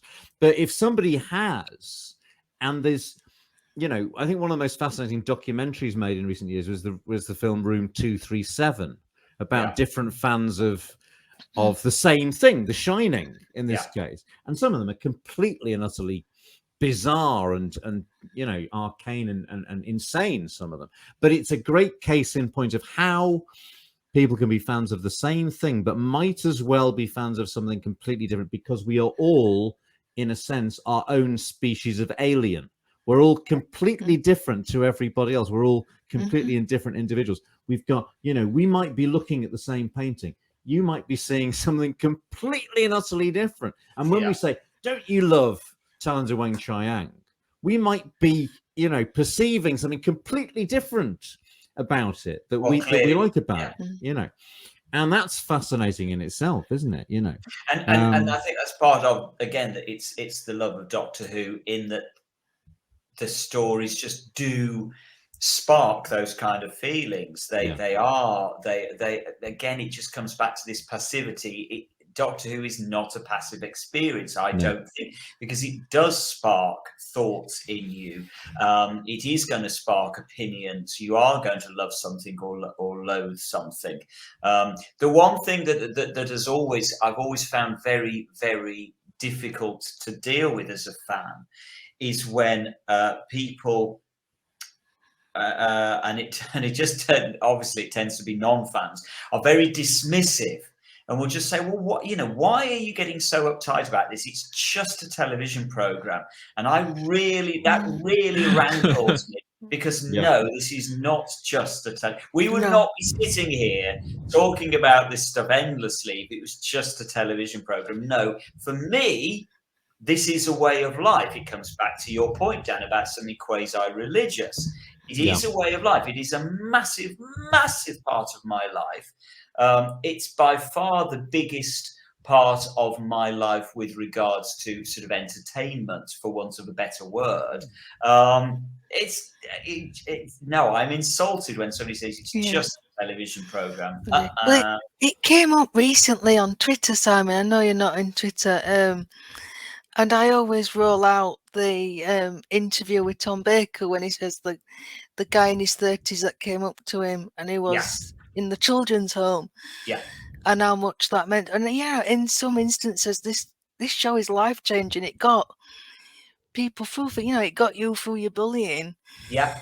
And it is. It's much more than a TV show. It's almost like I don't want to sound too dramatic, but it is almost like a way of life. Well, I think the phrase that Dan keeps using, quasi-religious, is a good one. That it is. It's a dangerous statement to make, but I think it is in its way as important as anything else in my life. It certainly had more influence on me. It's opened.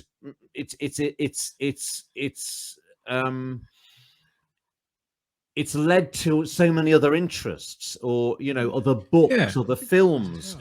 Like Talons of Weng Chiang itself.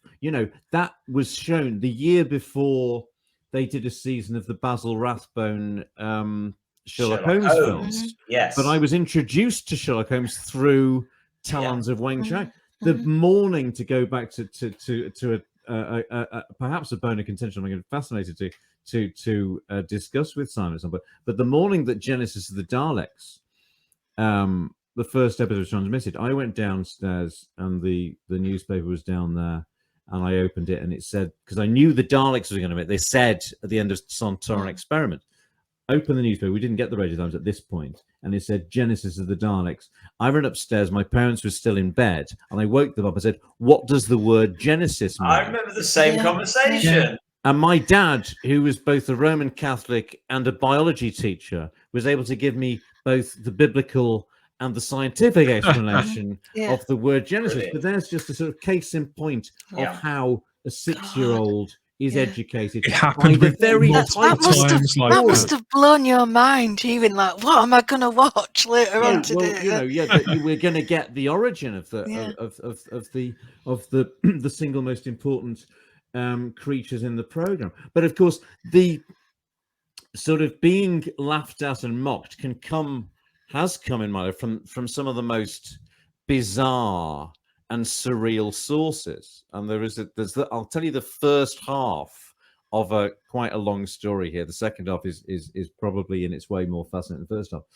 I was doing a TV series called In Search of Shakespeare, which was presented and written by Michael Wood, He'd done a whole series of In Search of things in the early 80s, but it was his return to the thing. It was about Shakespeare.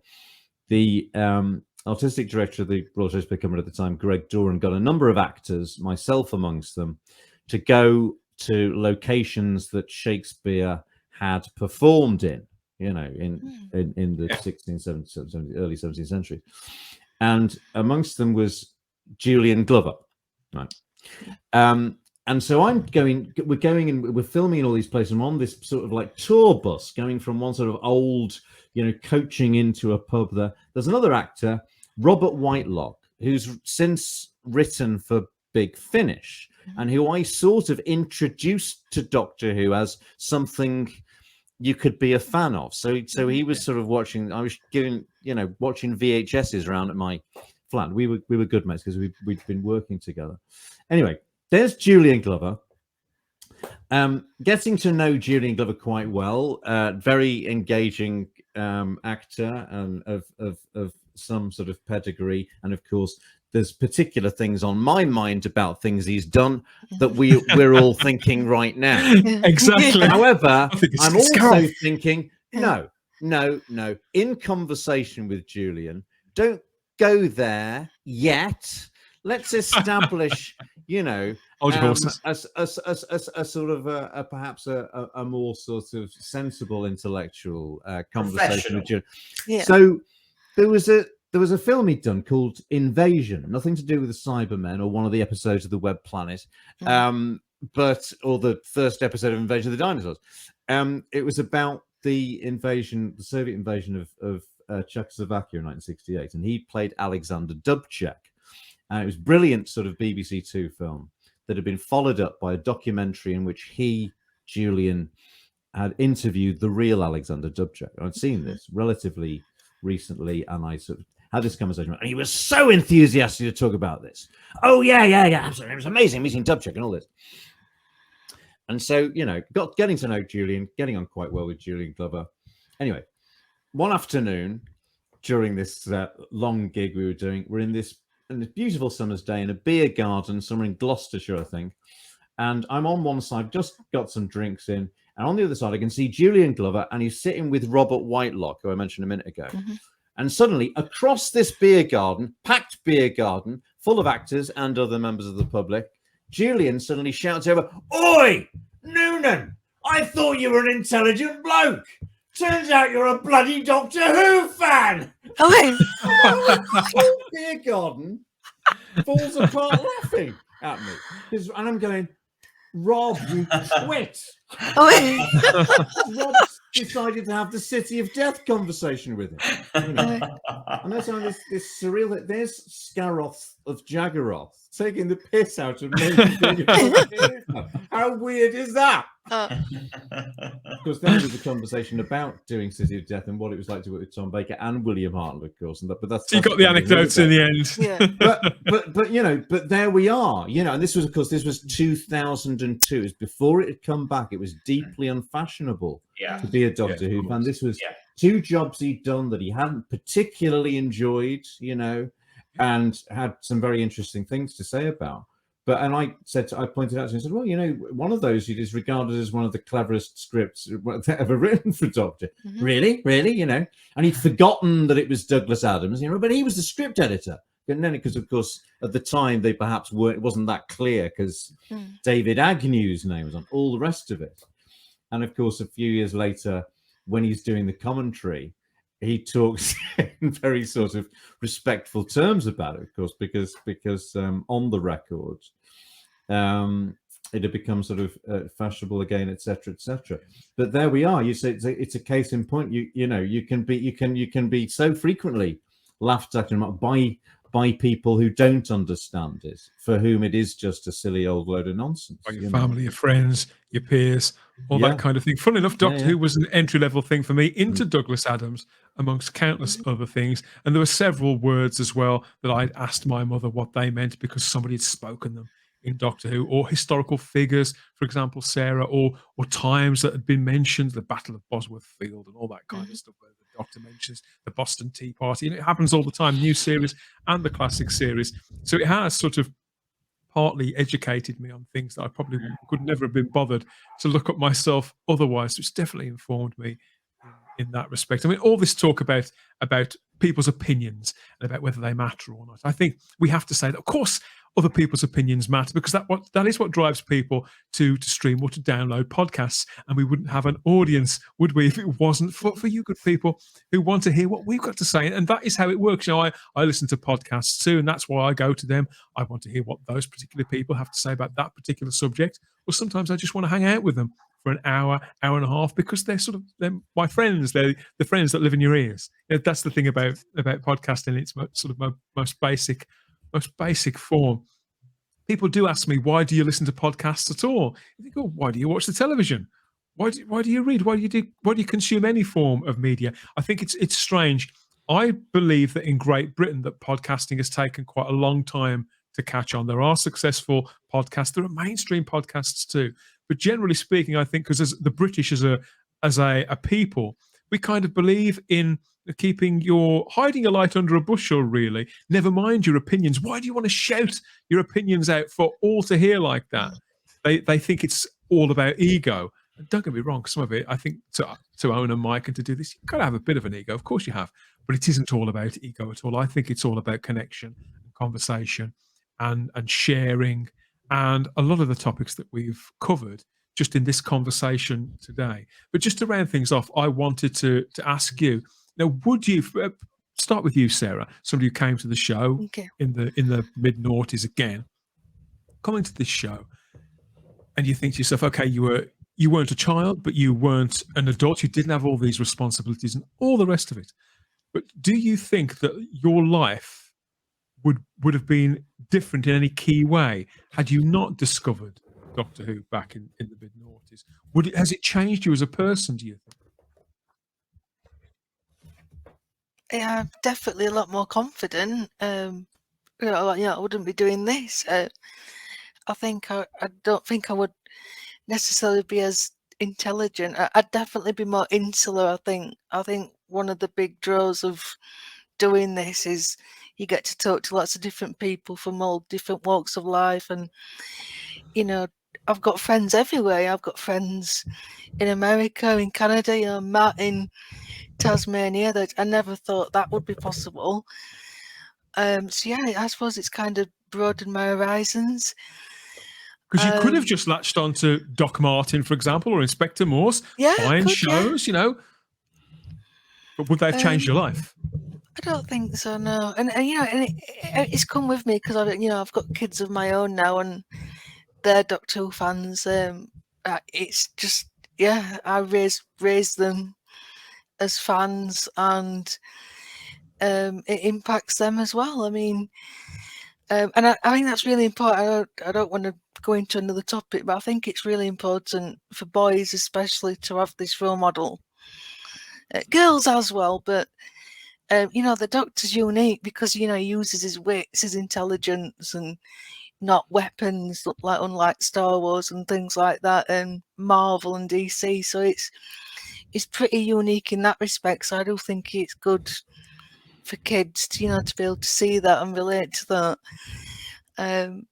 But yeah, I think that's the biggest thing. Yeah, it would have affected me personally, and I just wouldn't have as much fun. I'd be doing something far less interesting.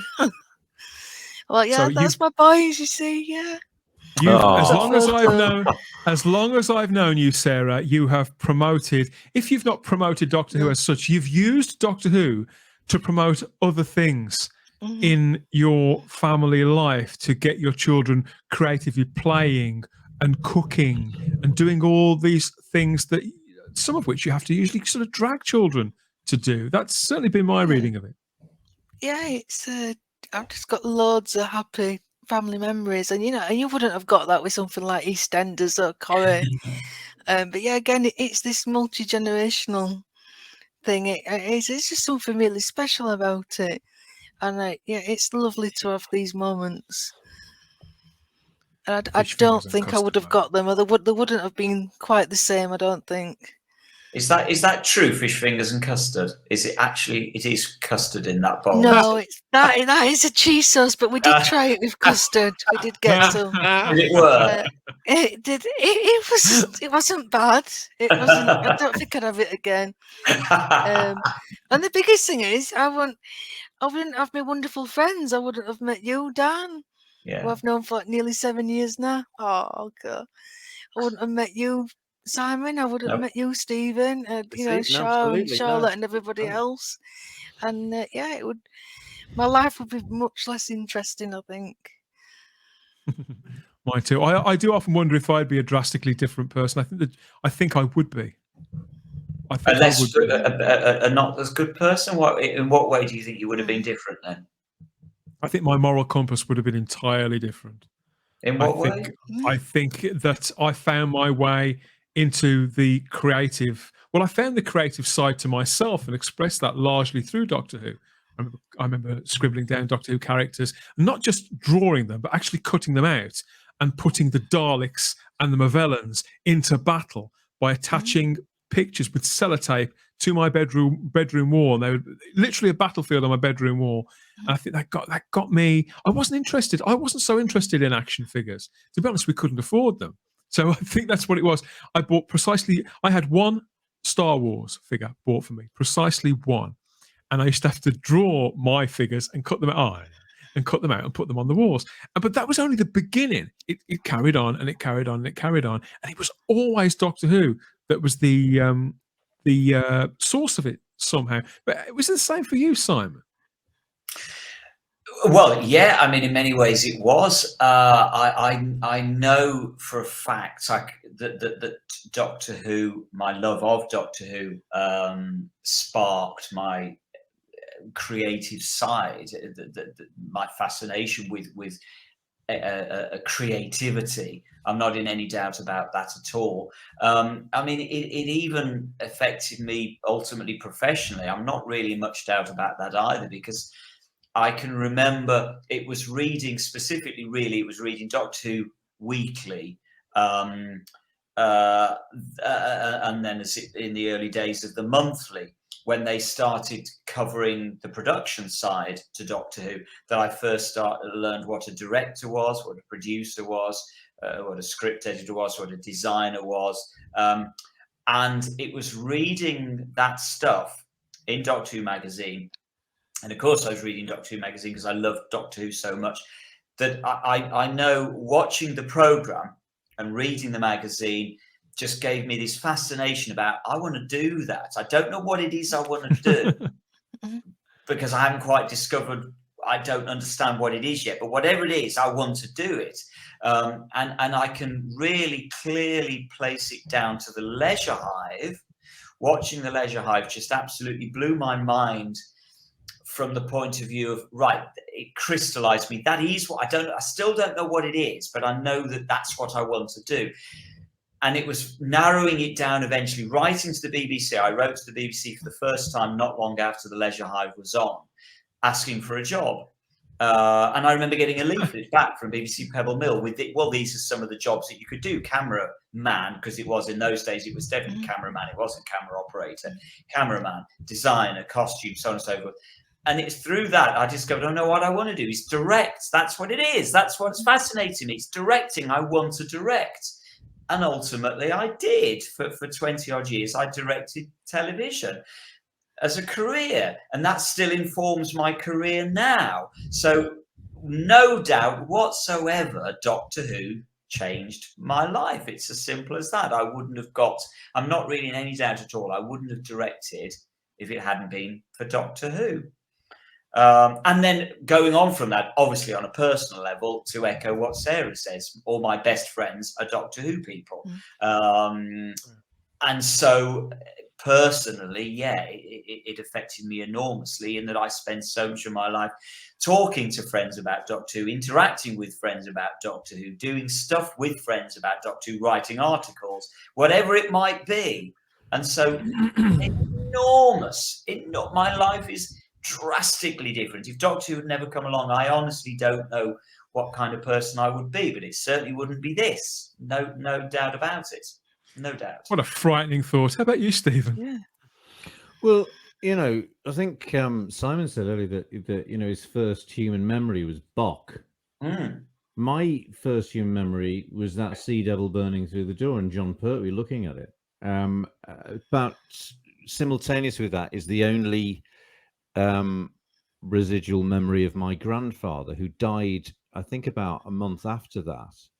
I don't think the two incidents were related, but he was so terrified by it. No, and I just have this memory of him being at the front door, and we had this sort of frosted glass front door, and he used to wear a bowler hat, and it was the image of him taking his hat off, rather like Mr. Ben, behind the glass. But that's the only family memory I have that might predate that terrifying scene from the Sea Devils. So to ask what life would be like without Doctor Who is like asking what life would be like without, I don't know, the sideboard in the lounge that was always there. Yeah. I can't remember a time before Doctor Who. And as soon as I was aware of it, it was something that fixated me and obsessed me, and always has. And has led, as I've said, to branched out to so many other areas. My fascination with literature pretty much came from Doctor Who. Getting interested in 19th century literature through popular stuff like Sherlock Holmes, or obviously H.G. Wells and the Time Machine. But then the Victorian Gothicism of Charles Dickens, etc. My love of Shakespeare was no doubt fueled by the fact that the Doctor often used to talk about the Planet of Evil. I remember that when that Extraordinary Jungle set, and he quotes from Romeo and Juliet, because we were listening to what he said, because we were so bewitched by this character. We were hanging on his every word. Those of us who had those sort of minds. If Doctor Who hadn't been there, I imagine that the world outside of my imagination wouldn't be it wouldn't be a different world without Doctor Who.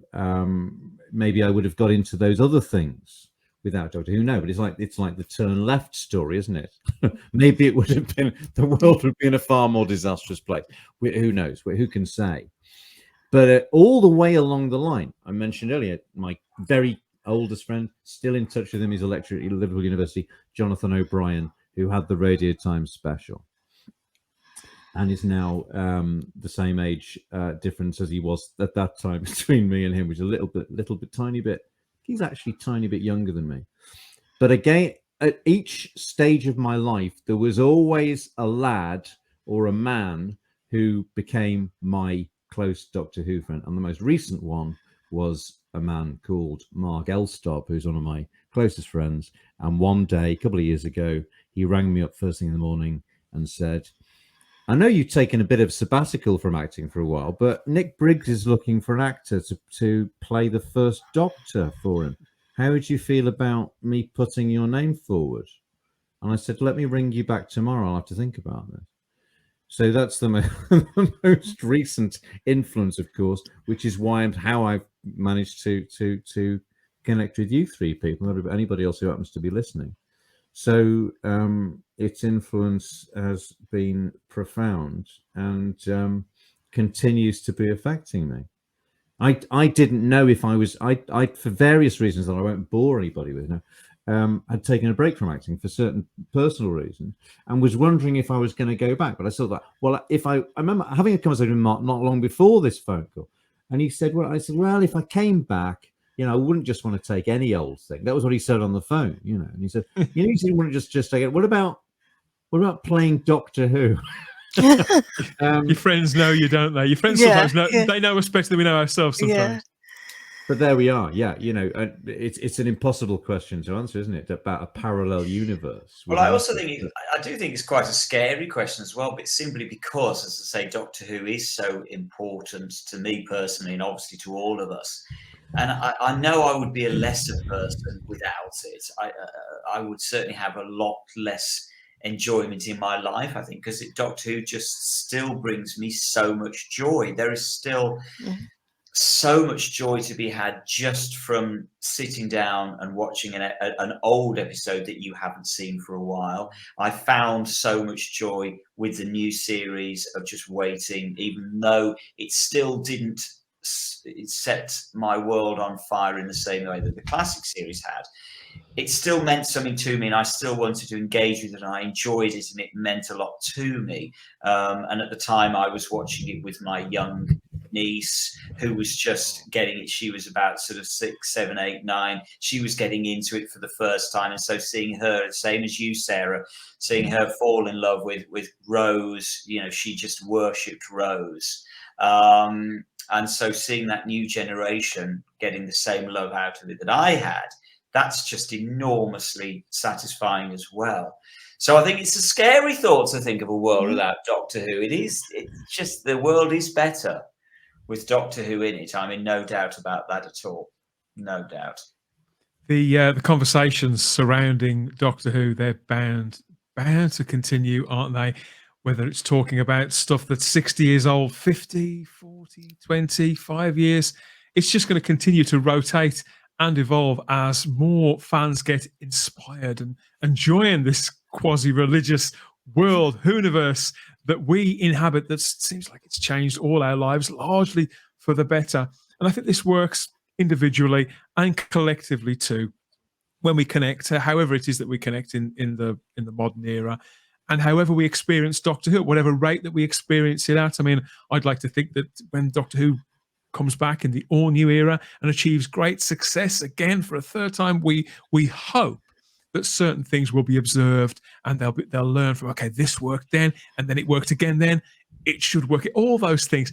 But the nature of how it's consumed is likely to evolve and go international, and not just sort of same day, but exact same time for the first time too. So that's probably going to change everything as well. But things have always changed with technology. I mean, the very first thing I ever Googled was Doctor Who. As soon as I got online, the very first website I ever visited was the official BBC Doctor Who site.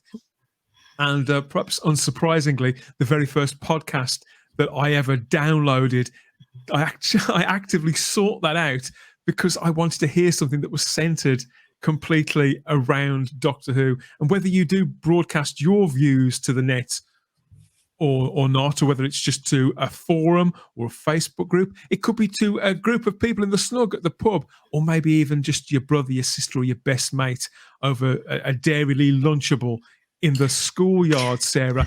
Doctor Who did that. It got us conversing, connecting, sometimes ranting or raving, but more often than not, we'd be, sooner or later, I think we'd be laughing. Even if we'd be arguing, we'd eventually be laughing, and we'd be thinking and loving it all. Doctor Who Podcast Day is for the listeners and the creators, the speaker, the talker, and those who are taking it all in too and feeding it back to us. It's by the community, for the community. Doctor Who reaches its 60th anniversary on the 23rd of November, 2023. Who knows what's coming our way aside from those 3 specials that we keep hearing rumblings about, and that all-new era that's to come afterwards. So much that we don't know.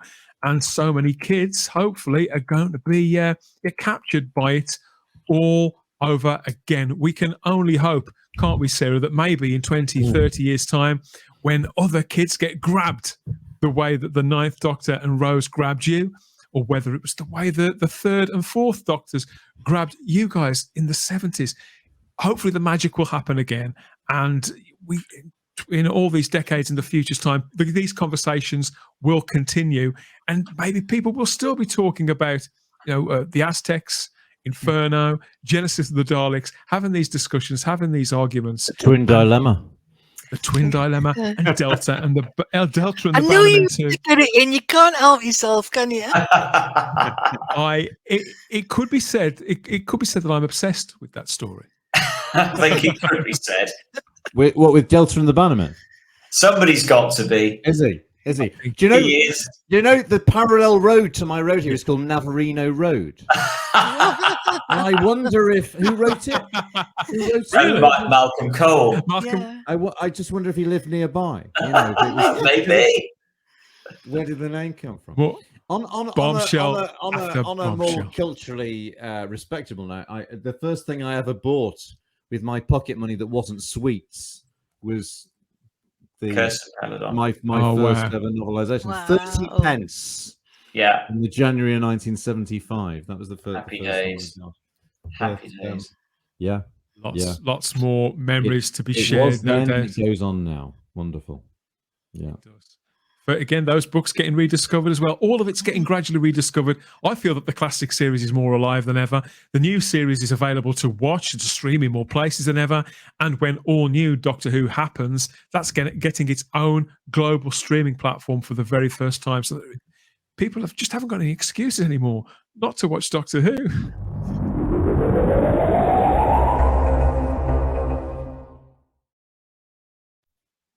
Been excellent, but that is the old girl starting up and calling time on yet another edition of Type 40, a Doctor Who podcast. I'll be back soon with another one. Look out for that wherever you found this. Now, it could have been a dedicated home feed for Type 40. That's at type40.podbean.com. Maybe we rolled up on the podcatcher of your choice: Apple Podcasts, Spotify, Stitcher, iHeartRadio, TuneIn, Google Play, Amazon Music, all those places. There's the Podbean app itself. That's so easy to use. Even I can use it. We're on YouTube, the world's largest streaming platform, here on the Type 40 channel, where you'll find dedicated video editions of every single podcast now, I'm happy to say, along with our sister show, Type 40 Live, that weekly magazine format Doctor Who live stream, completely raw, completely live, literally live, where anything can happen, anything can be said, and often is. You can get all of that on the Type 40 channel too. We're still on the fabulous Fandom Podcast Network's master feed. Of course we are, loaded up with all those other treats for your ears. Never mind on the weekly. It's coming to you on the daily. So please consider a trip sideways in time for more quality shows from the FPN. And maybe you'd like to reach out to us at Type 40. You can do that through our social media, Instagram and Twitter, at Type 40 Doctor Who, or you can email us, type40doctorwho@gmail.com. And if you're feeling particularly brave, if the mood takes you and you fancy doing some real-time, extra-dimensional chit-chat, step over to the Type 40 Facebook group. That's where you'll find regenerations worth upon regenerations worth of Doctor Who fans, classic fans, new fans, and everybody waiting with bated breath and clenched buttocks for all new Doctor Who. So you can come.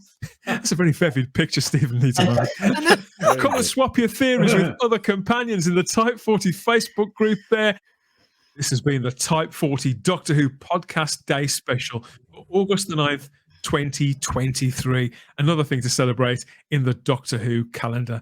Let's have some social media links, shall we? So, Sarah, are you tweeting? Are you grabbing? What are you doing at the moment, and where are you doing it? No. I thought you said grabbing then. I'm not grabbing anything.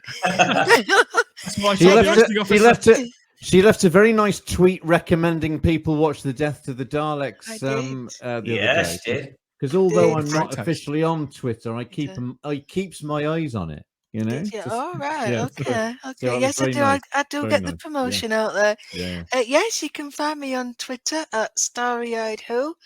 I'm also on Facebook as Sarah Graham, and I've just updated my bio so it does say my alter ego, Starry-Eyed Girl, so people do know who I am. Yeah, come and have a chat. There you go. How about you, Simon? Where can people get in touch with you?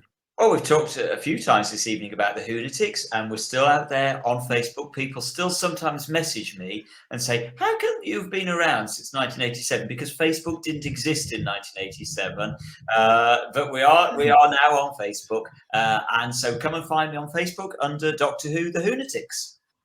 Who could resist? And of course, there's Stephen Noonan too. He may not have a social media presence, at least officially, but you can hear him as the Doctor over at bigfinish.com. So there's these out already, brand new box sets, several adventures of you out there righting wrongs throughout space and time there as the first Doctor. There's the Outlaws and the Demon Song, and of course the Big Finish. They're part of the 60th anniversary. That's going along at the moment now. I think we're 3 or 4 releases into Once and Future. And I can't wait to hear more. And thanks, as always, for your company, everybody. You can find me on Instagram and Twitter as The Spacebook, where I'm weaseling, groaning, ranting and raving about all things geeky inside and outside of the TARDIS. Mostly, I'm still all in for all new Doctor Who. I mean, I do hear and see the odd thing now and again, which make me think, and you will get all of that too over on my social medias as I wrestle with this third coming of Doctor Who, Sarah. It's getting closer. We're 4 or 5 months away as of time of recording. Everything to play for. At the end of the day, I just want to see it grab the audience again, and that's why I'm continuing to keep my end up, as they say. I'm going to carry on film now, but I do.